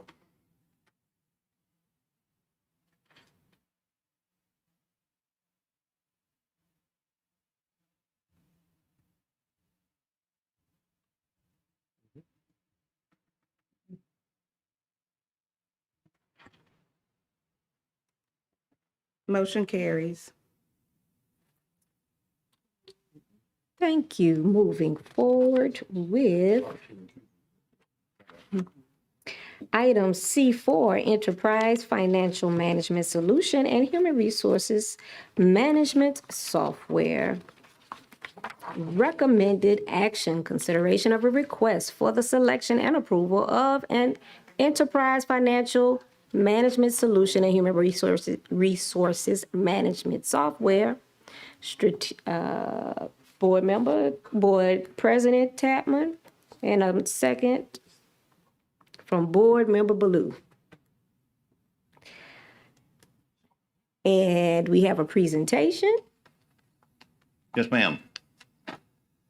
President Tapman, Vice President Collins, members of the board, Superintendent Narcisse, thank you for allowing me the opportunity to give you some information relative to the procurement process for this very important project, our Enterprise Resource Planning Software solution. I want to remind you that this, of course, is a very complex project. It will provide good communication between all of our business areas. It'll improve the communication of data, information between all of our business areas. It'll provide a more single source of data where the data will all be accurate and quickly accessible. It will be available in real time for reports and be able to be used among all the various business units that need that data. With that said, that the particular areas that are directly affected as we proceed with this would be budget, finance, HR, payroll, purchasing, warehousing, and inventory. Those are the direct areas that are initially affected by this. And of course, when you look at that, you realize this affects all of the district because of those areas. So we took this job very seriously. The team that we used to do the evaluation will be visible here on the next slide. The Migration Advisory Council, this was a wide group. If you read down through the list, I won't read these, of course, but you'll realize that all of the various areas that would be involved or have a person who was very actively involved in the evaluation process and making a selection and we are going to make a recommendation. We have made a recommendation to the superintendent, and we certainly would hope that you all would accept that recommendation tonight with the information we can provide this and more if needed. The particular vendors who responded to the RFP, EMS Link, the Link ERP 2.0, Harris City Suite, Infolab Oracle Fusion, Power School eFinance Plus, Tyler Technologies Munis. Some of these may be familiar to you. We looked very carefully and closely and did a lot of research on all 5 of these companies. This next slide will look familiar to you. In any RFP process, the evaluation process involves accepting the vendor responses, determining if they're appropriate to consider. We had the vendor demonstrations. The vendors actually came to us, or in some cases, in Teams meetings, we met with these vendors who basically sell their wares. They explain the software and the implementation. I should have said earlier, there's 2 parts to this that are both very critical: the actual software and then the implementation, the team that they provide us, that we work with to actually install all of this software and train us so that we can use it effectively and properly to do our work. The reference verification comes more to the end of the project, of course. We did 13 weekly meetings as we progressed through this. The next slide is the timeline of activities. You can see, I won't read through all this. Some of these overlap, of course. We did the advertising. We conducted the weekly meetings through over a span of time between September and now. Evaluation of the vendors' responses from October through March. So we spent a lot of time on these 5. The vendor demonstrations in which they presented their wares to us and answered our questions and came back with additional answers as we had more questions. Between December and February, those 3 months, we worked very diligently, the entire team. And the reference verifications, we spent 2 months making the phone calls and doing the visits, 16 calls there, or communications with video, whatever it took to get the information we needed. And then the recommendation to the board, of course, is occurring through the superintendent tonight. Just a couple of things I'm going to share with you before we go to the next slide. I think I can speak for the group and say we were a little bit disappointed in the response we got in references. That will be reflected in the scores that you'll see. We did not find stellar reports of how great their teams work with school teams on any front. That took us back a little bit. I think all of us had expectations higher than we were able to confirm through the references we talked to. That was a little bit of a surprise, I think, to some of us, that there was not a consensus that these vendor teams that are going to work with us, there were lots of complaints and issues on every front. So that gave us some pause, but we can't stop because of that, obviously. We have to move forward. Okay, on the next slide, this is how the points turned out after all this evaluation process. Harris City Suite, you may recognize the Harris name because they actually provide our current solution that we've been using for many years with very little update. And so that's problematic at this point. I do understand that the reason that we have stayed where we are for a length of time is that if you look at our record, we have very clean audit reports. What we do is clean. It's effective in that There's no fraud. There's no abuse, misuse of funds. It's managed very well, and we are comfortable with the fact that we know that we're doing a good job managing the public's money in the regard of the business processes. But we have to move forward. This is the 21st century, and we've got to get on with some of these newer processes. Harris has been after us for a number of years to upgrade, migrate on up to the new product. And the result of this, I'll just tell you, is that we believe we should proceed with them. After all this evaluation and looking at all the various products that are available, we believe it's going to be the best solution. And so you'll see that here, and that was our recommendation to the superintendent to proceed with them. Next slide. Yeah, and this speaks to what I said at first. Data in real time, a single source of data. So many times data is in multiple places, and then it may be wrong. The information may be inaccurate in one place and accurate in another, and you don't know for sure what you're going to get. This will help us solve that problem. The communication of data throughout all the various departments is going to be much, much better. It will be the difference of night and day and what we're going to be able to do. One piece of data will connect us to all the pieces of the data that we need, particularly in my area. For example, if we pull up a purchase order number, we're going to be able to look at everything associated from the bid all the way through any communications that occurred about it. It's going to be super. So we're looking forward to that aspect. We will, we'll see improvements in the hire to retire processes.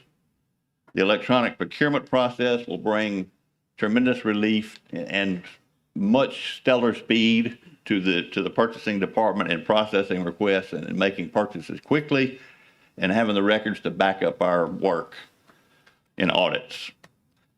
State reporting integration, I think a lot of our team are excited about the benefits we're going to see there and being able to communicate with the state system to report our data. Enhanced accounts payable workflows, advanced security protocols, and of course that's critical at this juncture to maintain that. And we've done well with that up to this point, but it's a new day and we're going to meet some new challenges and we need to be prepared to meet that. Okay, I've said more than I should. I'll ask you if you have any questions about this, and I'm not going to pretend to answer the technical questions about the software and the implementation, but we have the folks here to back me up if we need to do that. Thank you. Board Member Dyson. Thank you, Mr. Williams. I have a question, and you did touch on the fact that the state, you mentioned the state and easily transferable, the information. And I'm not the person to speak in detail about that, but yes, that Well, I know and some so of our I folks might are- need to call someone else up here Okay. because Al Coogan, my question is going to involve, and you know, we may need to take some time between this committee of the whole, and we may need to think about passing it without recommendation if we don't have an answer to this. I'd like to know the answer to this before I vote.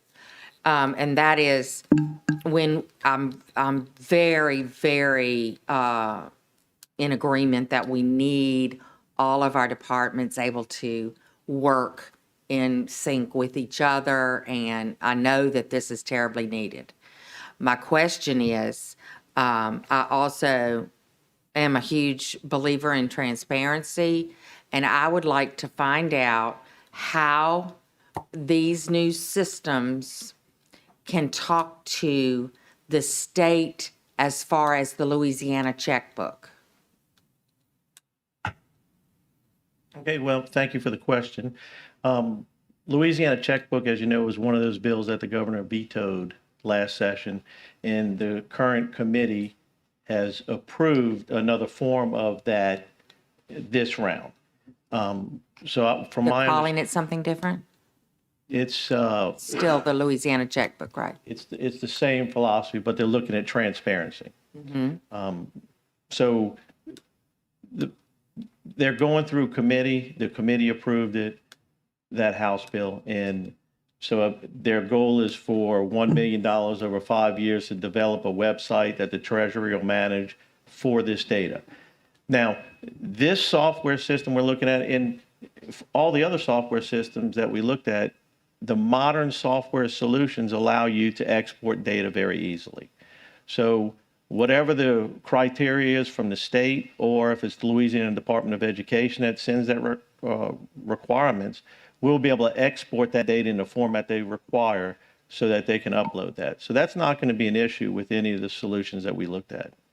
So just so I make sure we're, just to make sure we clarify, to answer your question. So your question, Board Member Dyson, was, will this connect to that Platform or that? Yeah, so can we all of these systems should not have a champ problem, as Al said, to export. The current GEM system, which has been here is very antiquated, has tremendous amount of challenges that which causes the district to spend way more than it's currently spending. And so this will not only help for transparency with whether it's checkbook or any other space, but it will provide more transparency in a lot of different things that we currently are paying additional dollars to within our system. So I understand that you're saying, as far as the governor vetoing and all that, as a mandate. I'm not talking about a mandate. I'm saying if we freely want to share and join with the Louisiana checkbook, that we will be able to. Not that it's going to be a mandate by the legislature and the governor and all of that. Absolutely. Because we have the freedom to decide that if they don't pass it or not. Right? Yes, that's correct, and we can do that. Yeah. And isn't it being used already in some way? We have seen, we've talked with the city of Baton Rouge, where they're actually doing that process and invited us to join with them. So we've already had that conversation. Well, the Louisiana Department of Education is also talking about doing something on that end. So you can see you have two different entities promoting the transparency, and we're ready to go. We can do that. I just need to be real clear that I feel like we are a large enough entity in and of ourselves that, we can, I'm fine with a partnership with the Louisiana Department of Education because we are an education body. And maybe they will allow all the different public school systems that want to, even if it's voluntarily. But I don't know that we need to go with another political entity. And I don't know why we'd need that partnership there. We need to jump out and not have anyone else's delays or anyone else's. We need to do our thing. I agree. And if we can do it in partnership with DOE, that's great. And we'll take direction from the superintendent in I'm not a fan of we can making do this that. into a political thing with another political entity. Yes, ma'am. I feel like we need our own timelines, we need our own approval processes, and run with it. So I agree. I like I it. would like to know on the one that's being recommended to stay with, what kind of timeline are we talking about to get this fully implemented?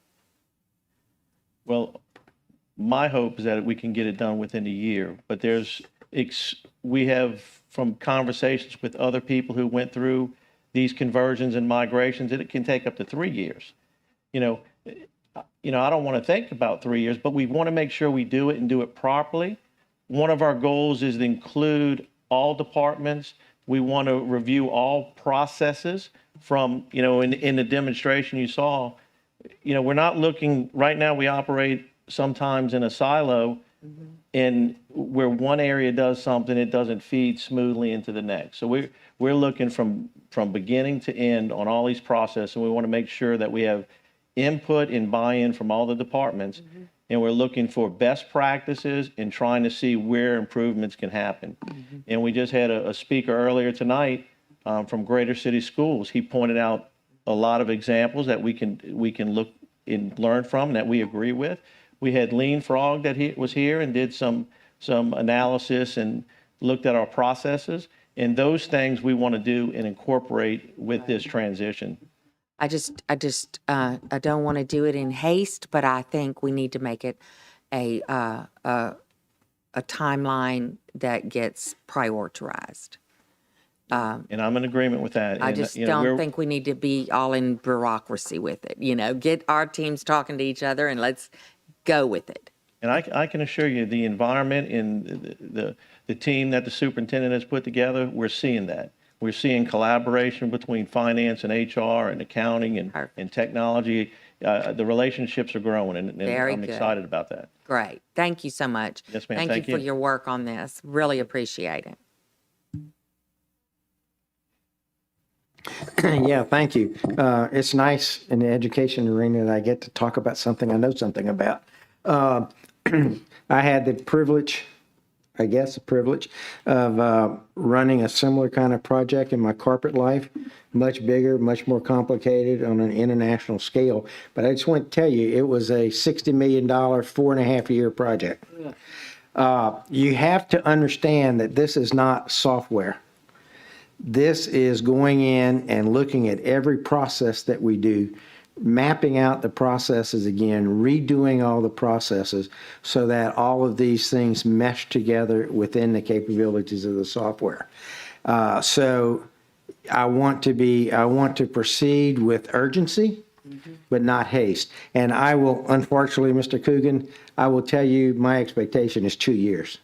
It just doesn't happen faster than that. If you do it faster than that, you end up keeping the processes you have, and you're doing bad processes a little bit faster on the computer instead of doing very efficient processes in there. So I just want everyone to go in with an expectation that this is not installing QuickBooks or anything like that. I'm going to give you, for an example, how all these things mesh up together. So you have HR, so you hire a new bus driver. So HR has to get all the onboarding and everything in that, but all that same information needs to flow to finance, because finance needs to put that person into the state retirement systems and do all of that. Finance has to be able to run payroll to pay all that. In order to run payroll, the transportation department needs to report hours. And so all of these things mesh together. And if you try to do that too fast without working all the groups together, what you end up with is systems we have today where one thing does something, prints it out on a paper, hands it to someone else. So I just want to caution expectations that this is not something that you slap in and do very quickly. I also want to address the question about the Louisiana checkbook. I want to make sure that you understand, Ms. Dyson, that that is simply a report. All that is taking data that's in the system and making it into a report that you can export out. The key is getting the right data, and that's where we don't have it right now. We have data spread all across the system in different systems and in different places and everywhere else. And so the first thing to do that is to get the data correct, get the data in one place and get the data in control and be able to understand that. Once you have that, these programs can write a report that'll go to any system. So I have zero fear about us being able to do Louisiana checkbook, being able to work with the city parish, being able to work with, Jones and Bruley if we want. Because that's just a report. If you have the right systems in place and the right data control, all of that's easy. It really is easy. I think Mr. Coogan will agree with me on that. So the other thing is, this is going to take some resources from us. I know Mr. Williams talked about not universal agreement on the success of some of the partners. You're going to find that everywhere. And the biggest, what my experience has been, because I've worked with a lot of different companies in doing this, my biggest experience in this is that the success of the implementation is much more dependent upon the effort and resources of the client than the consultant. Because if you don't put in the time and effort as the client, so the finance people don't really work with the HR people, don't really work with the transportation people and do all that, a consultant won't fix that. And so the resources that you put in to manage the project give this priority, because it's hard. We're gonna have people doing their regular day jobs and trying to do this too. It's not easy. But that is the biggest component that I think we as a board in priority setting need to understand, is that our resources and our focus on making this happen is going to be the critical item of success, not which consultant we use. And to that point, I've already been lobbying to have a project manager and 3 full-time employees, one from finance, one from IT, and one from HR, and a project manager to be in the budget to work full-time on this. So this is not a part-time job. This is going to be a full-time job. If you want to try to come closer to that 1 year, that's what it's going to take. But the time and success of this is going to be 90% dependent upon what focus and resources we give to it. So if we try to be cheap, we're going to end up without a good process, and we're going to end up without a good implementation. So those are just some of my experiences that we have in there. I saw the original presentations, and just to make sure we were on track, and then the team went off and did everything with all the recommendations and the references and all that sort of stuff. So I got to say, from what I've seen from the outside looking in, they've done a very, very good job. And I'm confident in their recommendations. But I'll be honest, I think any of the ones that we picked could do the job if we put our resources into it and did it right. But these are the ones they're comfortable with. These are the ones they have chosen. So I fully support what they're doing. So thank you very much. Board President Tapman. Thank you, Madam Vice President. I've been through a few conversions in my life, both personally in my own companies and then with clients. And so I just want to say thank you, Mr. Williams, Mr. Coogan, the entire team, and Mr. Goody, thank you for serving on that. I know I asked you to step in, and I think it was a full-time job, but I'm not paying you. But I agree, too, that we got to get it right, because it's all about, what's that old saying, garbage in, garbage out? We got to get it right. And so I really do have a lot of confidence in the way this process was done, and I appreciate everything that you all did. And I just wanted to say that. The entire team, everybody that was on that list, thank you so much. Yeah. Appreciate it. Please express our appreciation for them. Thank you. And I just wanted to mention, from my many moons ago, I was a SME. And involved in a technology implementation or program development for Medicaid reimbursement processes. And so I do hear what my colleague Gode mentioned.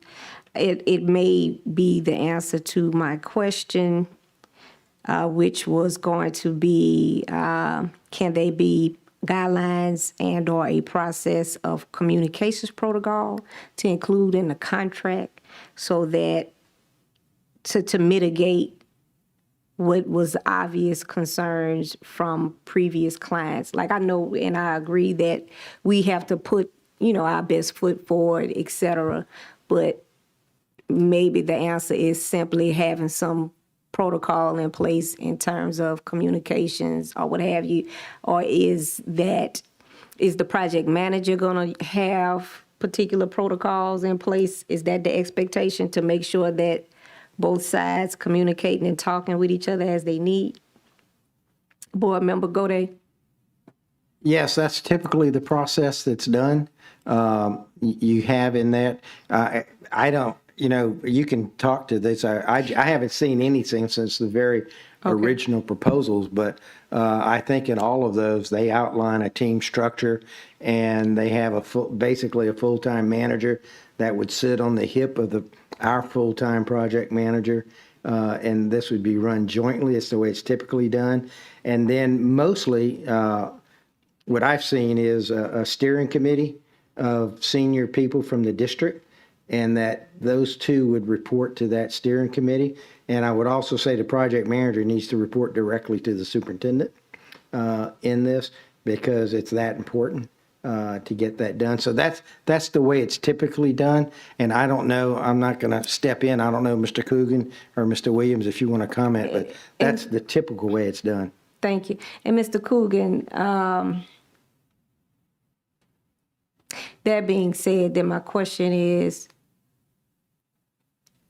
are there additional things that we can put in place to mitigate? I'm not against moving forward with this, but at the same time, I mean, if the typical standard and practice is the project managers and clients have a consistent concern across the board, all of them couldn't have been trash clients. And I know we're going to do our best and put our best foot forward. So has you had an opportunity to think of ways to mitigate the concern? Let me speak to that. Okay. We have talked about that. And one of the things we can do when we contract with them, money controls a lot. If we can be sure that when we pay them, we've gotten what we asked for. We'll have to work that out. I mean, there's certain things they'll give on and not, but if we don't pay them until the work's done, that's a pretty powerful incentive to return our calls and to make our meetings. So that's certainly something we'll look closely at, and Mr. Shanley can help us a lot as we develop a contract. And because of the feedback we got, more consistently negative than positive, we are going to look at how we can, to some degree on the financial side, control that. That won't fully control it, but certainly if we don't make advance payments or half payments up front and that sort of thing, we can mitigate some of that issue. Okay. And I would just add that some of the ones that had issues from our reference checks, those particular vendors ended up with the lowest scores, so they weren't even considered. Okay. So then the one that you recommended had the least negative. Yes, ma'am, that is correct. Okay. All right. Well, I certainly hope that as the contract is being worked on, any ideas that you all have to help mitigate any barriers to effective communication to the people we're going to be cutting the check to would be considered and put in writing in the contract. I agree, and I believe we'll be working with Mr. Shamlin on that. Thank you. Board Member Dyson. A couple of things. And some of this may have been covered, but so I'm trying to make sure that the contract would include training on the system. And I'm also trying to make sure that when we couple of things. The 3 positions that are being requested, that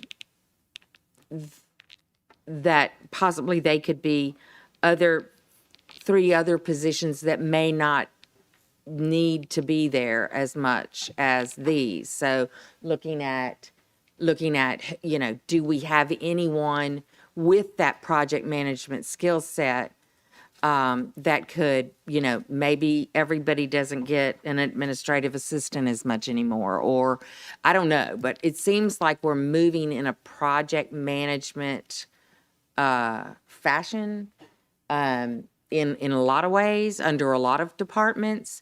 And so, but I think something has to give if you're adding.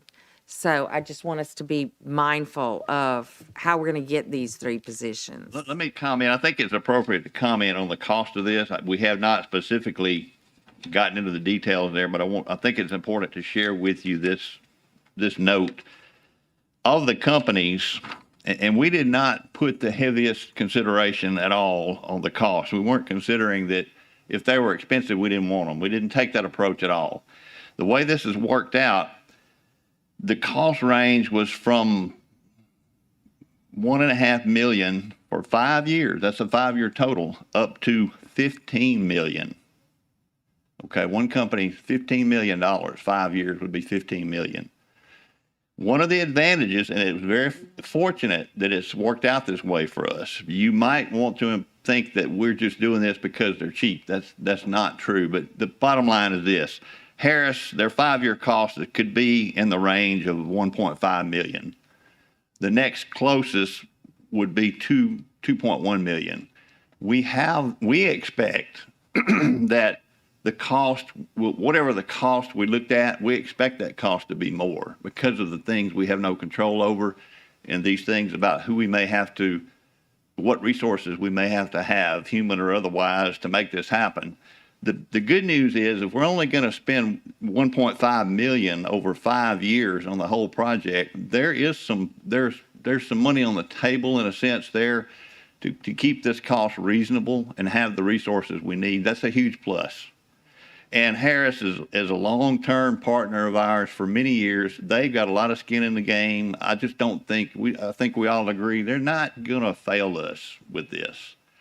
And we did not see any real, none of us could find any reason. And some folks had some preconceived ideas that we wanted to move out and get another company, start over. After going through this process, that evaporated pretty quickly because of a lot of things. But, what we saw, what we found in information did not lead us in the direction of changing companies. There's just not something else out there that's bigger and better and for us. I am really, really pleased that we are going to be trying to prevent silos and do everything we can to have coordination between departments and all working together in collaboration. But I also am privy to the fact that you get this project manager, these 3 positions, and then are they walking around with this knowledge? And, people get sick, people retire, people move. And so I'm just trying to make sure that we get ourselves established with it in a way that we've got multiple people that can do that in the absence of someone else and that kind of thing. And that it's not all falling on 3 positions. Thank you. And again, thank you for your work on that. Thank you. Seeing no other requests to speak from the board, any public comment? Seeing no public comment, back to the board. Seeing no requests to speak from the board, Madam Secretary, please call the vote. Please vote.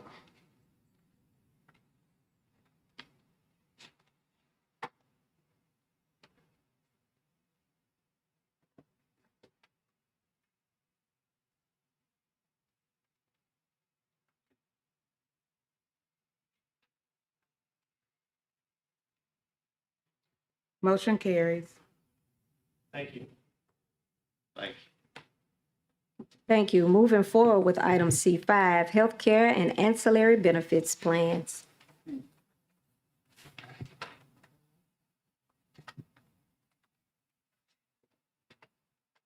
Oh, let me, get the motion while we wait for the presentation. All right, recommended action, consideration of a request for the approval, authorization of the following.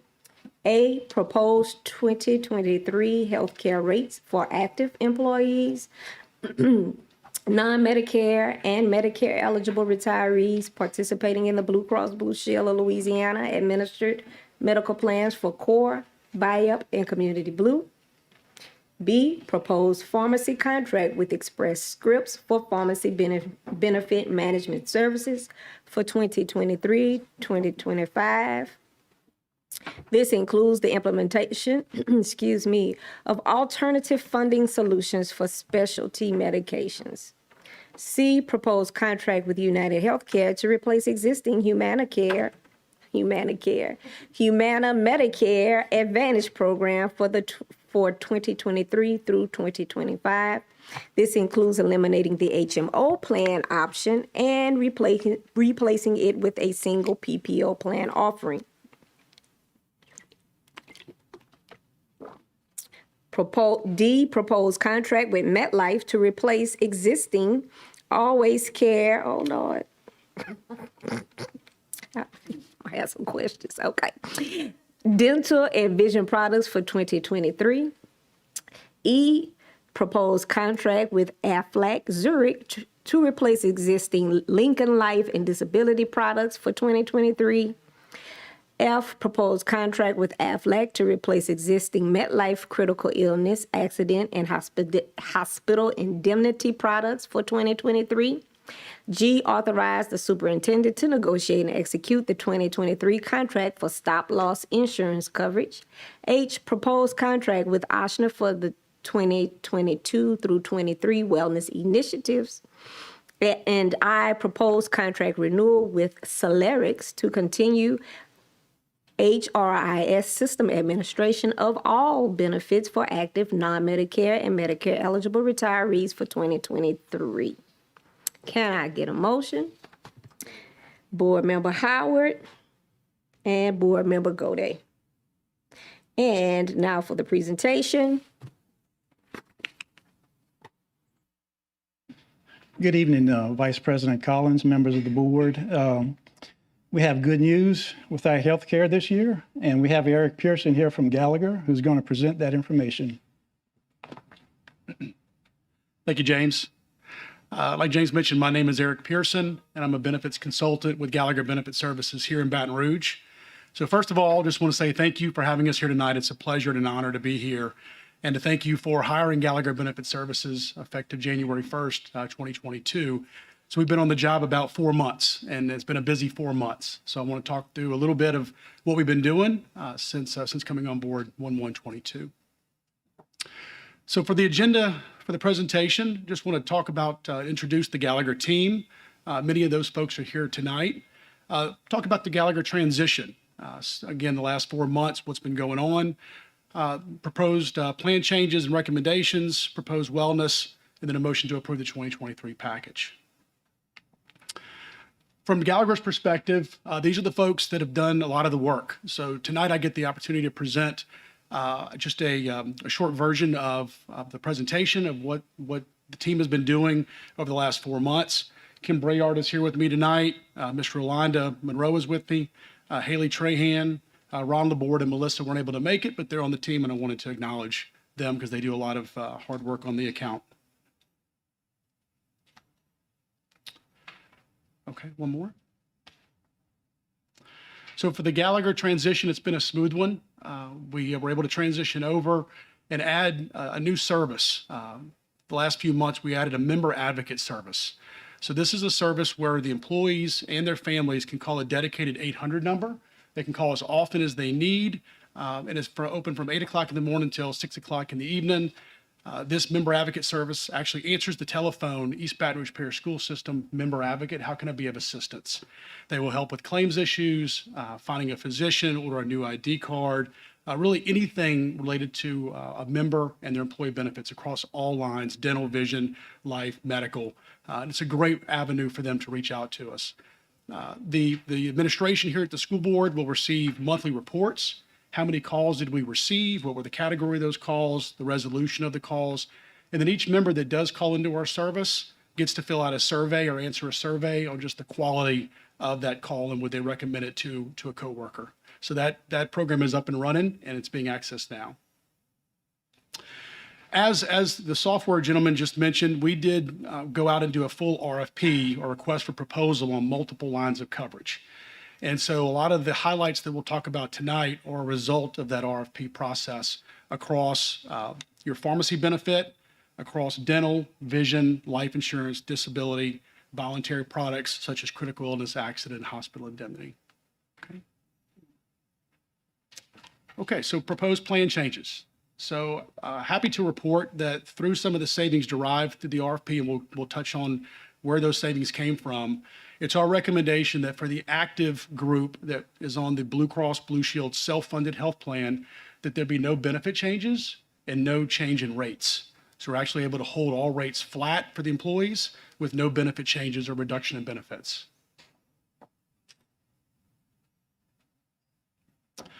Okay, so one of the RFPs that was a big win for us was regarding pharmacy with Express Scripts.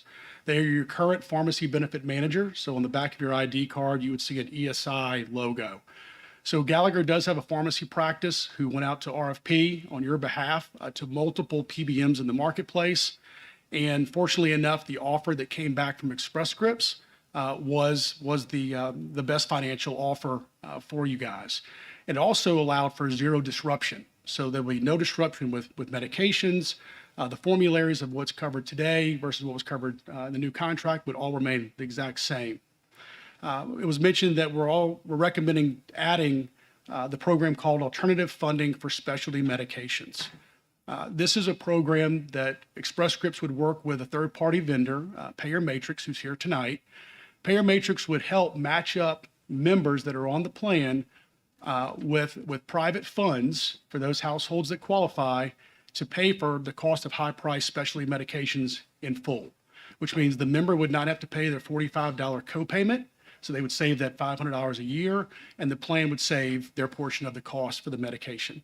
So between the revised contract offer and the implementation of the alternative funding for the specialty medications, this would generate about $4.5 million of savings a year for the next 3 years for the health plan. Okay, another big win for us through the RFP process was the Medicare Advantage. So you've had Humana with an HMO and a PPO product since 2014. Those members that are on the HMO don't have to pay a premium. The school board covers 100% of that premium. Those members that elect the PPO, so they want a broader national network, they're paying about $118 a month to access that. That's about a third of those retirees.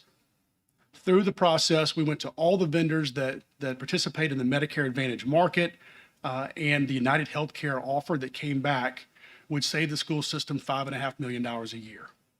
Their offer would be a 3-year contract, so it'd be a $16.5 million savings over 3 years. In addition to that savings for the school system, because we'd only offer one plan, there'll be no need for those retirees to buy up to the PPO. They would already be on the PPO, and that would save those retirees $2.5 million a year, or $7.5 million over a 3-year period. From a benefit perspective, benefits match up, providers, facilities all match up as far as where they can gain access. One of the benefit enhancements that United Healthcare has offered is to waive the $50 drug deductible. So right now you have this with Humana. Before your copays kick in or the benefit kicks in, they have to meet a $50 drug deductible. United has waived that deductible. So they would save that on top of the premium if you're on the PPO option. Okay. Voluntary dental. This is currently with Always Care Unum. So Always Care was the local vendor. They got purchased by Unum a few years ago, so I'll kind of use the name of the company interchangeably. Always Care Unum issued an 11% rate increase this year. So this is a voluntary program paid for 100% by the employees, and they issued an 11% increase. MetLife, through the RFP process, offered us same benefits, comparable network, and they gave us a flat renewal. So no increase to the premium for those employees that wish to continue and participate on the dental program. Their offer is a 1-year rate guarantee, but they capped their second year at 5%. So in year 2, the most they could ever increase the rates would be 5%. So they gave us a 2-year offer on that program. The only benefit that's a little different between the two plans is that the Always Care Unum plan has a rollover benefit or a carryover benefit, simply meaning that if a member spends less than $500 in a given year, then Unum and Always Care would add $250 to their benefit the next year. Since MetLife can't administer that benefit, they just gave all members $1,500 instead of $1,250 to make whole on that benefit offering. On the vision program, voluntary vision, there was no increase here from Always Care Unum. MetLife matched the current benefits and the current rates on this program as well. With MetLife, like you might hear with auto and home, it's a package deal for those guys. So in order to receive the dental, we would also have to move the vision to MetLife. So we'd recommend moving both lines of coverage so we can not have an increase on the dental program. Okay, life insurance, accident, long-term disability, short-term disability, currently with Lincoln and MetLife. If we move these 5 lines of coverage over to Aflac, benefits and rates for the employees would remain the same, but it would generate $175,000 in annual savings to the school system, and it's a 3-year agreement, so about $525,000 in total savings to move these 5 lines of coverage over to Aflac. So I'll pause here. I know that was kind of quick, running through it, but I'll pause here and answer any questions. Kim Brayard is going to discuss some of the wellness programs with Ochsner, and then we kind of have a summary at the end, and happy to answer any questions anyone may have. So real quick, Medicare Advantage for the retirees, and I guess that's why I didn't get any phone calls from them saying, oh my God. So though it's going down from an HMO and PPO option, HMO or PPO, now it's just PPO, but whereas before, or currently rather, there's a $118 cost for the PPO, nothing. Yes, ma'am. All right, $118 could go to the deep freezer and the refrigerator for our retirees. That's beautiful. Okay, the voluntary dental plan, I did get a little mixed up when you were explaining about the rollover benefit and however MetLife is increasing the annual maximum. Can you just go back over that? Yes, ma'am. With some yeah, thank you. Sure. So the Always Care Unum dental benefit has a $1,250 annual max. That's the most the plan will pay out in a given year. Okay. So the benefits all match up between Met and Unum Always Care. If you spent less than $500 of that $1,250 max with Always Care, they would add an additional $250 to your annual max the following year. So the following year, you'd have $1,500. If you should do that again, it would be $1,750 and so on. And it caps out at $2,250. So they would let you roll over 4 years worth of that cap. MetLife can't administer that benefit. A lot of dental carriers can't. That's a unique benefit within Always Care and Unum. So what they're proposing is they would just give everybody $1,500, a higher max, in lieu of losing that rollover benefit. Okay. And then my last thing, how does that work with the life insurance? I guess I'm thinking more if I was an individual, and it's probably operates different from a group change, right? I mean, so I have Lincoln, and then as a district, we switching. Do we stay those that's already with Lincoln, or everybody moves over? Sure, good question. So everybody moves over. The Okay. employer paid life as well as the voluntary life at the same rates for the voluntary life. The beneficiary forms from the prior carrier, Lincoln, can be used, so we don't need to get new beneficiary forms, but everybody would move over to Aflac. Yes, ma'am.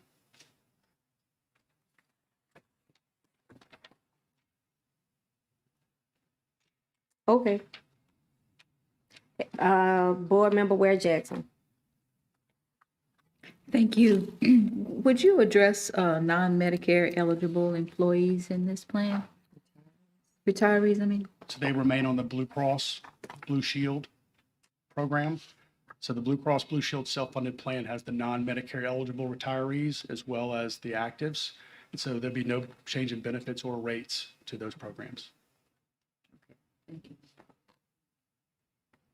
Seeing no other requests to speak from the board, public comment. Thank you. Oh, no, I'm sorry. Yep. We have to continue with the presentation. Thank you. I was just trying to move it along. Yeah, just a couple more slides. No problem. Good evening. My name is Kim Briard. I'm also a consultant at Gallagher, and just wanted to cover some wellness initiatives that are available with Ochsner Health. These were available last year, but this year we worked with Ochsner on developing a calendar for some wellness needs. One of those would be some biometric screenings that would be done on site through your health fairs. In addition to that, we would have a flu shot fair for employees to come and get their annual flu shots. Last year, in your contract, Ochsner had an individual requirement that has to be met for your health fair and for your flu shots. In this agreement, there is a change, and you can move to the next slide. There is a change in that agreement.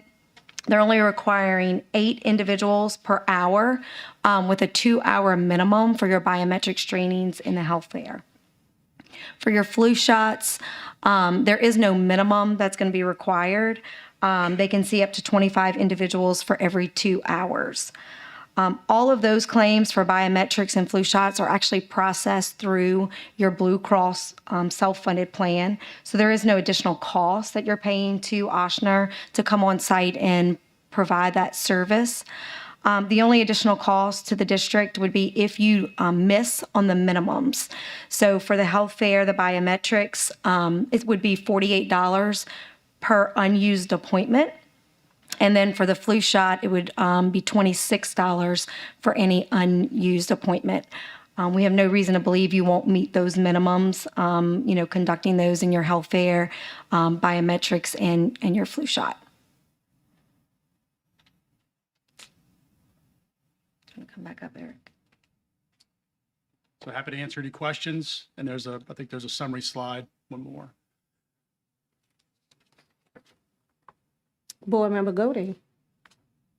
Yes, just a quick question since we were talking about computer systems. I see the HRIS system, Celerex. What is that? And can you just say just a little bit about that? Yes, sir. So it's an employee benefit administration system. So it is the system in which the employees enroll in their benefits. So they go online, they can look at all their options, they can see their pricing, their benefits, and they actually enroll in their benefits.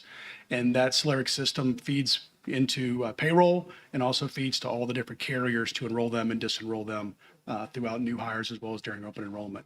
So it's a system you've had, and we're just recommending you would keep that relationship. Okay, well, just be aware that as we move to the new integrated system, that may become unnecessary.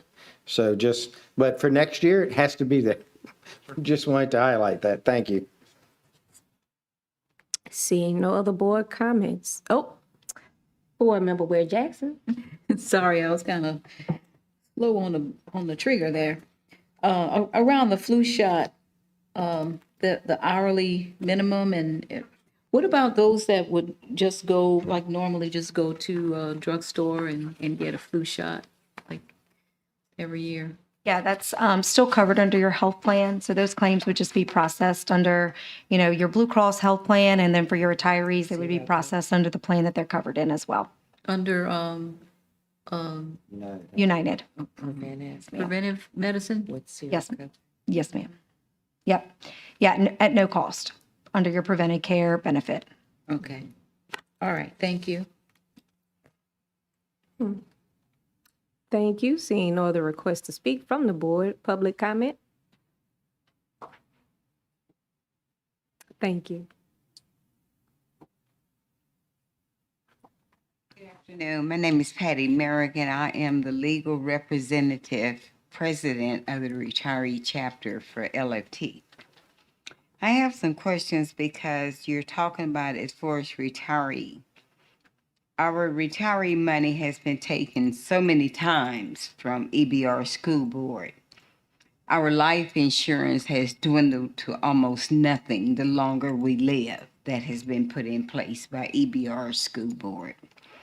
So active members, we understand as far as coverage and insurance. Then when you retire, and this was done with, I want to say what superintendent goes back, it was before Matthews and so forth, and what was done and voted on by the board.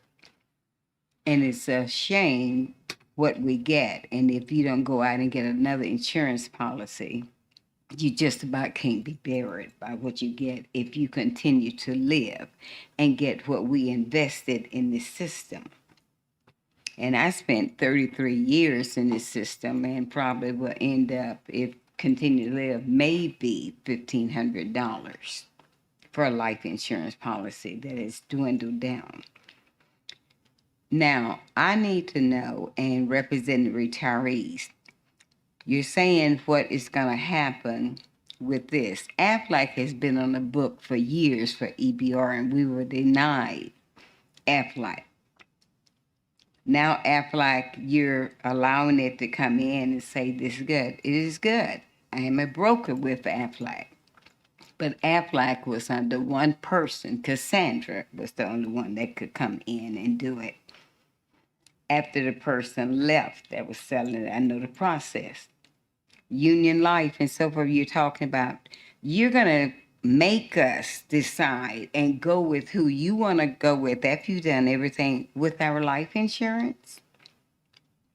We should have a choice. If those who want to stay with National or Lincoln, that's our choice. That's our money. They were paying because you're not. Our insurance and so forth, you're talking about Humana. Now you want to change it and you're telling us what we're going to do. We pay to be with Humana. That is extra. Why do we pay? Because again, what we're given with insurance, we were lied to. We were supposed to have been grandfathered in. You remember that, Jill? Our money was taken by the board and put in general funds because the board overspent. And we have to pay what we pay now for insurance. And to go out of the state, we have to have what? You have to have insurance because what we get from EBR does not cover us. And all of you know what out of pocket means. And they would tell you that. And you would not be covered. So our medications and so forth, you all, we need to be able to make a choice with this. You have not given the retirees any information passed out. You have not had a meeting to give us fair options to hear what you're talking about that's going to affect us. We worked in the system and we deserve to be represented with the decision before you sit up here and mandate what's going to be done to us again. And it's unfair. One day you will retire or you will have someone in your family that will retire. And this is not a system that you're supposed to just handle someone like that. And I don't appreciate it. And I don't appreciate it for the retirees. Let our voice be heard. And don't just come up here and have a system and sit up and say, this is what you're going to do, or have a representative and tell us what you're going to do with our money that we have to pay for. I appreciate it. And please consider it for the retirees. Thank you. Any other public comment? Seeing no other public comment, back to the board. Board Member Ware Jackson.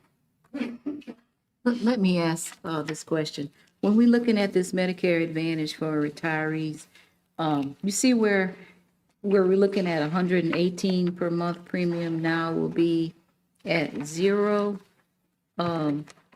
Is that, or is anything in this system right here going to benefit someone that's in a situation as the speaker who just came up?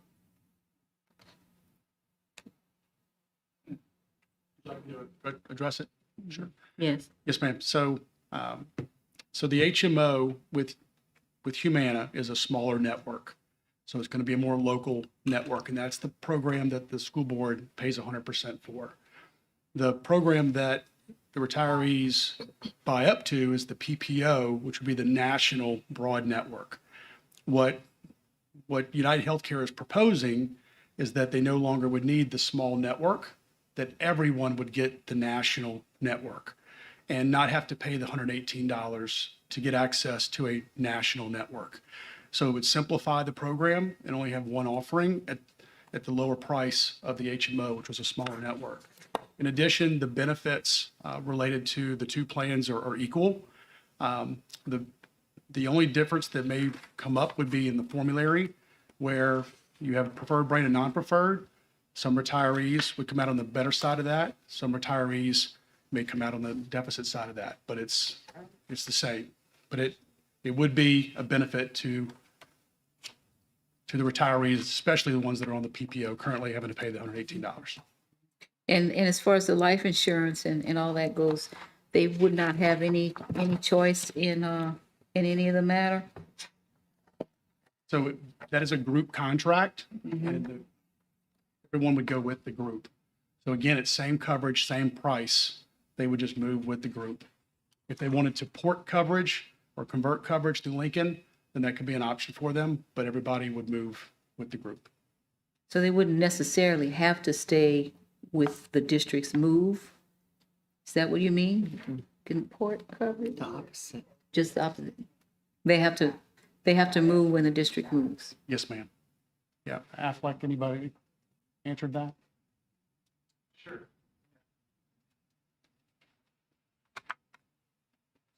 Close to the mic here. So Drew Walters, representing Aflac Life Absence and Disability. As he stated, because it's a group product, we would basically be taking everything that's in place and be underwriting it under the Aflac contract. As far as the ability to port and convert, that would be a question for Lincoln Financial, but in all reality, there's a provision with group insurance that's considered no loss, no gain, right? So, a prospective retiree would be at no loss or no gain by the decision to move the group contract to Aflac.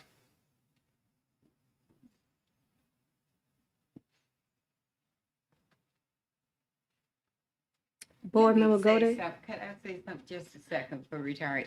Retirees are not going to be given a choice to be able to increase their life insurance. See, that's just already done. What he's talking about as far as the group and transferring it over is whatever. Say, for instance, if I don't have but a $1,500, all of the retirees are grouped according to age with what you receive. Miss Mary. So I'm probably gonna, not probably, when I get my turn, I'm gonna ask that they sit with you.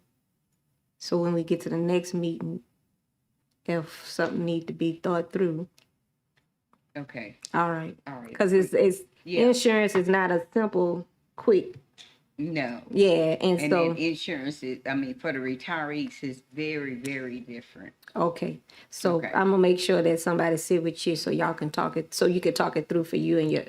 In the group. Yes. Okay, I Thank appreciate you. that. Thank you. All right. Board member Dyson? I'm just gonna let it be known that I need to recuse myself of this vote.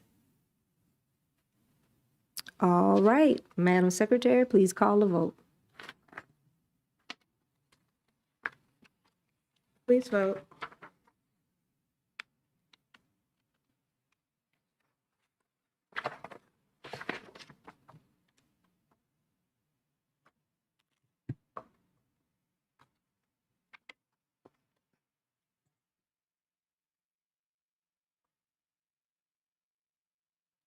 Motion carries. Moving forward with item C6, revised 2021-22 general fund budget.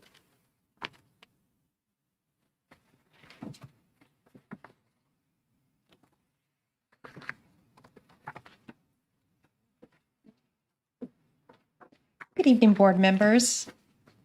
President Dr. Narcisse. Tonight I will be discussing the 2021-2022 general fund revised budget. As many of you know, the general fund budget must be revised each year. The purpose is to update and review both revenues and expenditure projections originally made in May of the previous year. It also allows us to update the fund balance since the previous fiscal year has been closed and audited. The chart provides an overview of the revenues and expenditures over three important points in the budget cycle: actual 2021 results, proposed 21-22 budget, and the current revised 21-22 budget being brought to you tonight. Actual numbers are those that are complete and audited. Proposed numbers were those that were approved by the board in June of 2021 and were projections for what would happen in the current year.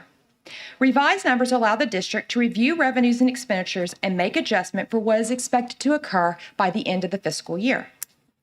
As you can see, we are anticipating an ending balance of $10.6 million for the current fiscal year.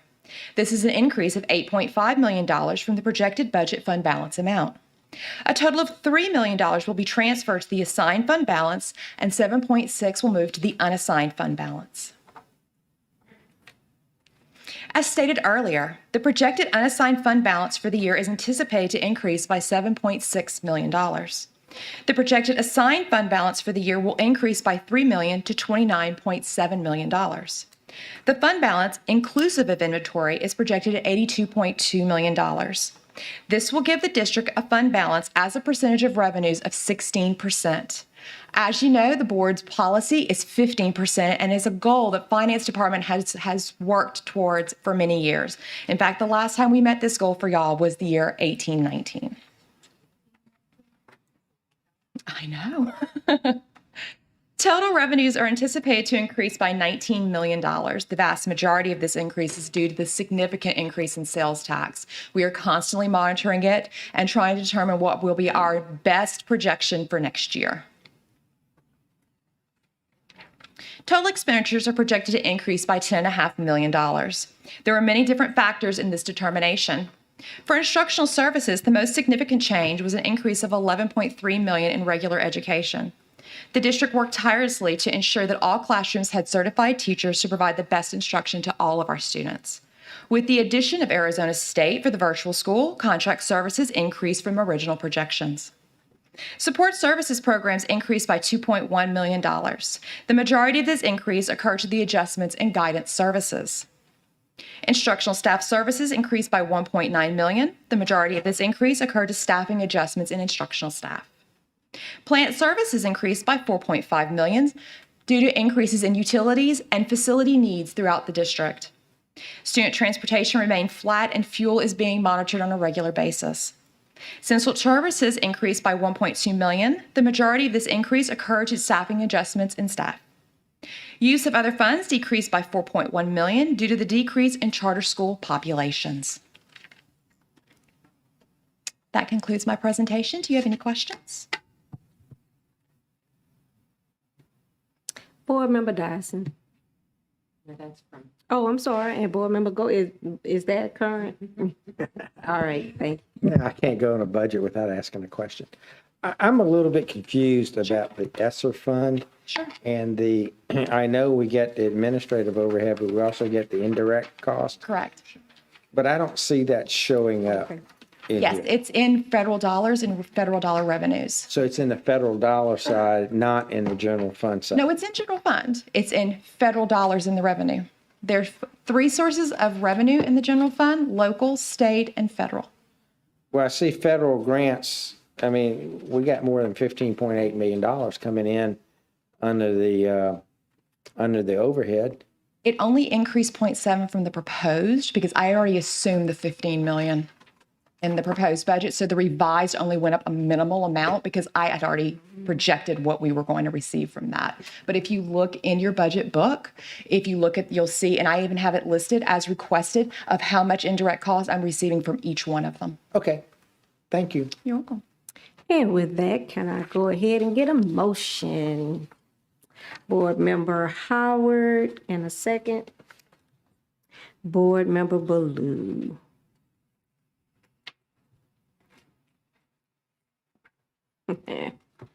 All right. And seeing no request to speak on the motion, any public comment on the motion? Back to the board. Seeing no request to speak from the board. Madam Secretary, please call the vote. Please vote.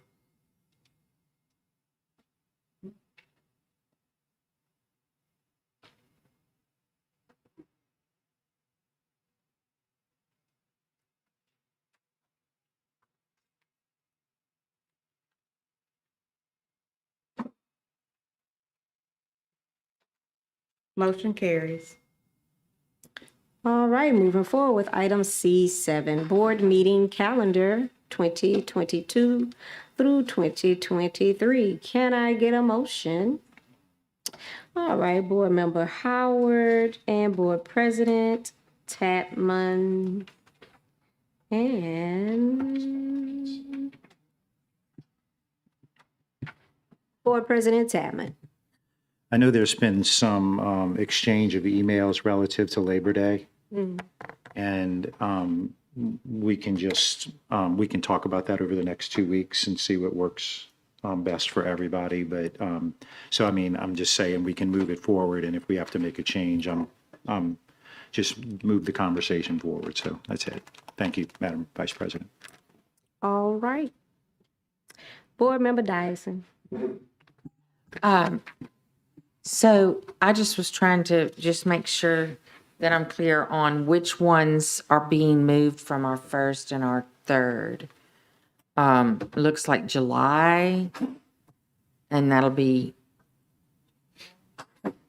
and then everything's first through third. And then we get to January. Okay.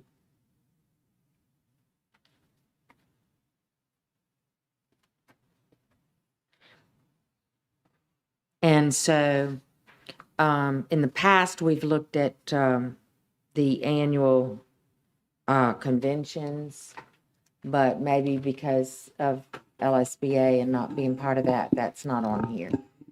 So, and I don't think that well, we might need to look at LSBA if anybody It's on there. wants. Oh, it's on here. Mhm. Okay, perfect. Thank you. Board Member Thurston. I got it. All right. Has anyone talked about the September issue I'd raised? Okay, I'm sorry, I had to step out. I just said we would work on it over the next 2 weeks, and if we want to make a change, we can do it at the Okay, board meeting. because I would strongly like to have us have the meeting on the 8th and the 15th instead of the 1st and 15th to get away from, was it Labor Day weekend? Thank you. No problem. Seeing no other requests to speak from the board, any public comment on the board calendar? Seeing no public comment on the board calendar, and seeing no additional requests to speak from the board, Madam Secretary, please call the vote. Please vote.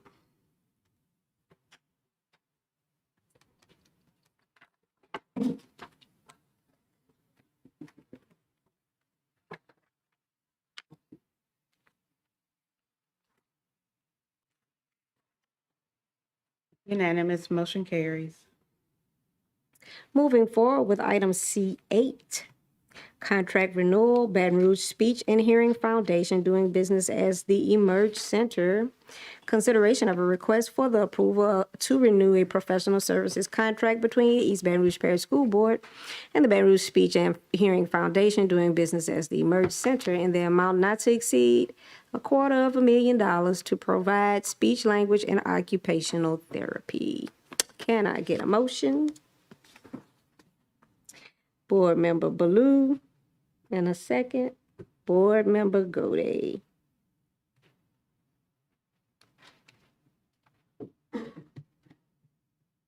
Seeing no request to speak from the board.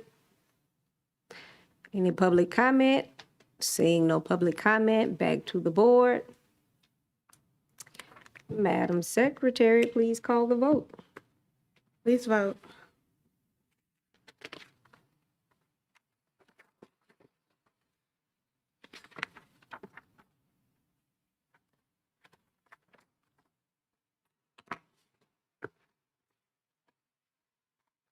Motion carries. Moving forward with item C9, recommended action, discussion, consideration of a request for the renewal of the General Counsel's employment contract. Can I get a motion? Board Member Howard and Board President Tapman.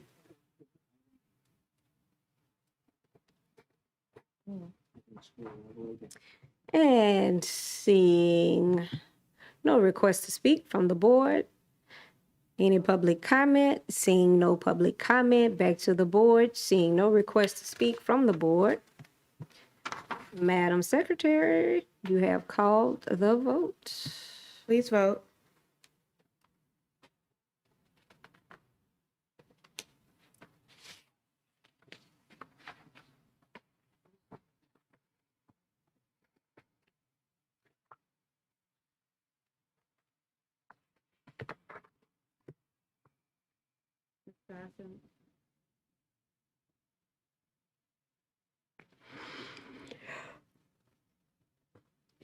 Motion carries.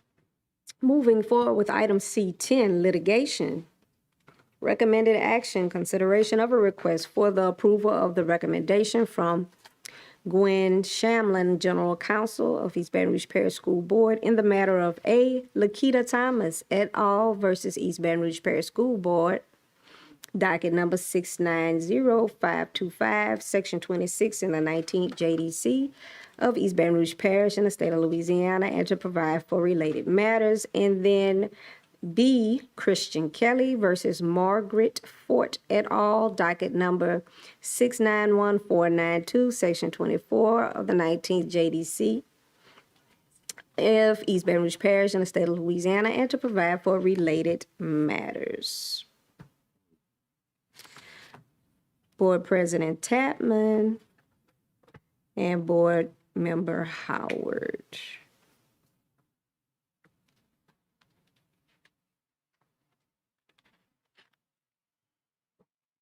Seeing no requests to speak from the board. Any public comment?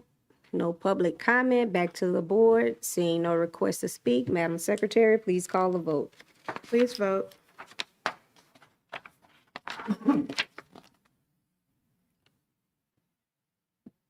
Oh.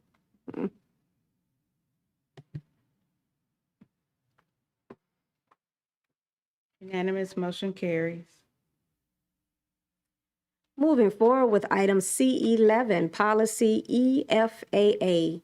Recommended action, consideration of a request for the approval of district policy EFAA, employee use of social media. Can I get a motion? Sure. Board Member Baloo, seconded by Board President Tatman. And Board Member Dyerson. I would just like a summary of what this does or changes. Do we have an existing one that we're amending, or are we creating this as a new policy? Yes, ma'am.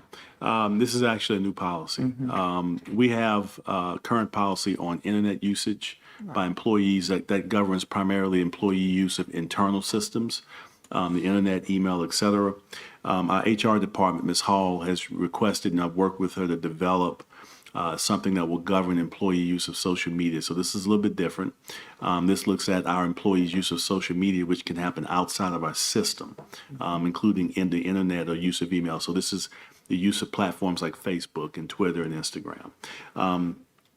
We had to walk a little bit of a tightrope developing this because there are free speech issues you have to be very careful with when you begin to govern people's use of social media. So the policy primarily deals with employees in terms of communications with students, communications regarding the district, et cetera. So it gives HR some capability to address issues related to social media use by employees that may be inappropriate and not in line with the job description. The best way to describe this policy in summary is if you look at the employee conduct policy, this basically takes the tenets of the conduct policy and applies it to social media use. And so as an employee, there are certain expectations of an employee outside of just traditional job hours when it comes to social media platforms and what we post.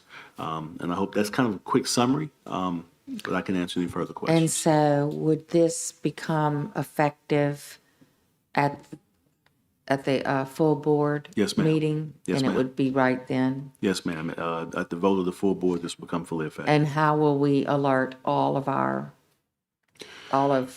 team? Yeah, I'll talk with HR. It's my expectation that because this is an HR-based policy, that we'll work with HR to send a communication out with the superintendent's authority to the district, informing employees that the policy is now effective and what its major points are. And it would seem that it would be a good idea to somehow I used to have a system that I worked in where I would have to confirm that I had done that training or received that notice or whatever. And it would seem that if we could get that kind of a system on this, then, it's not a matter of, oh, I didn't read that email or I didn't see that. Board Member Dyson, we could build a mechanism into that, and we'll work with the team on that. IT. Okay, thanks so much. Yeah, and we could actually build it in the front line. HR can address that directly. I appreciate it. Seeing no, okay, board member Gray. Just a quick plug for our new system we just voted on. The new integrated system would have the capability of doing that and keep it on file so that we can go back and show that. That's the kinds of things that we're going to be able to do going forward once we get to that kind of system. Very good, thank you. I've already gone to the public, right? Oh, okay. And is there any public comment? Seeing no public comment, back to the board. Seeing no other requests to speak from the board. Madam Secretary, please call the vote. Please vote.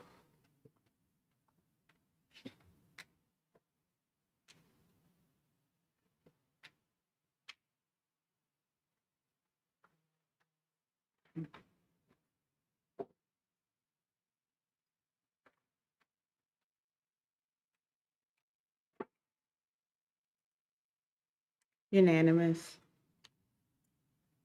Moving forward now with and the president has the floor. Thank you, Madam Vice President. I just want to take a point of personal privilege to thank and honor all of the mothers out there. So Miss Mona, Miss Dawn, Miss Jill, Miss Evelyn, happy Mother's Day. And to anybody out there that's a mother, to the big crowd out there. I just think it's important for all the mothers in East Baton Rouge Parish of the children and everything. I just want to, I know I appreciate, and this will be the first year without my mother. And so appreciate my wife. And I just want to tell everybody out there, thank you for being a good mom and raising great children. And I would like to mention Johnny A. Jones Sr., a major civil rights activist, died at the age of 102, and his services were this past Monday. I did bring a certificate of, lifelong appreciation of service on behalf of the school system. And so just want to lift his family up. I had the blessed opportunity to meet with him and discuss with him when I was chair of the local Democratic Party, and we had our annual banquet, and we gave him the J.K. Haynes Award. And I put junior instead of senior, but that's okay. Because when I brought him his replacement award, we had a good time talking, and he was one of those people that, now you a smart girl, you ought to go to law school. And I was very resistant at the time, but here I am about to graduate from law school. So that was a blessing to have met him, and I'm very appreciative of his service over the years. And so just wanted to lift him and his family up and recognize that. And then board member Gode. Just really quickly, I wanted to acknowledge the presence of our favorite advocate reporter, who is now the only member of the public still here. So just a salute to you, sir. Thank you. Superhero, our Republic extraordinaire. All right, moving forward with item D1, announcements of meetings. Regular meeting to be held on May 19th at 5:00 p.m. at the Central Office Boardroom. Board retreat to be held on May 20th at 9 a.m. at the Instructional Resource Center.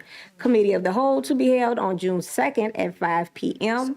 at the Central Office Boardroom. And regular meeting to be held on June 16th, 2022, 5 p.m. at the Central Office Boardroom. And before we adjourn, Board Member Dyson. I just wanted to, it would be remiss of me not to mention that we are still looking for volunteers for our Crawfish King tomorrow out behind the stage of Live After 5 in the grassy area. Junior Achievement does this annual fundraiser, and it's $20 as well for all you can eat crawfish, and we're looking for volunteers and people that want to come eat crawfish and donate. So thank you. All right, and Baloo calls the meeting to adjourn.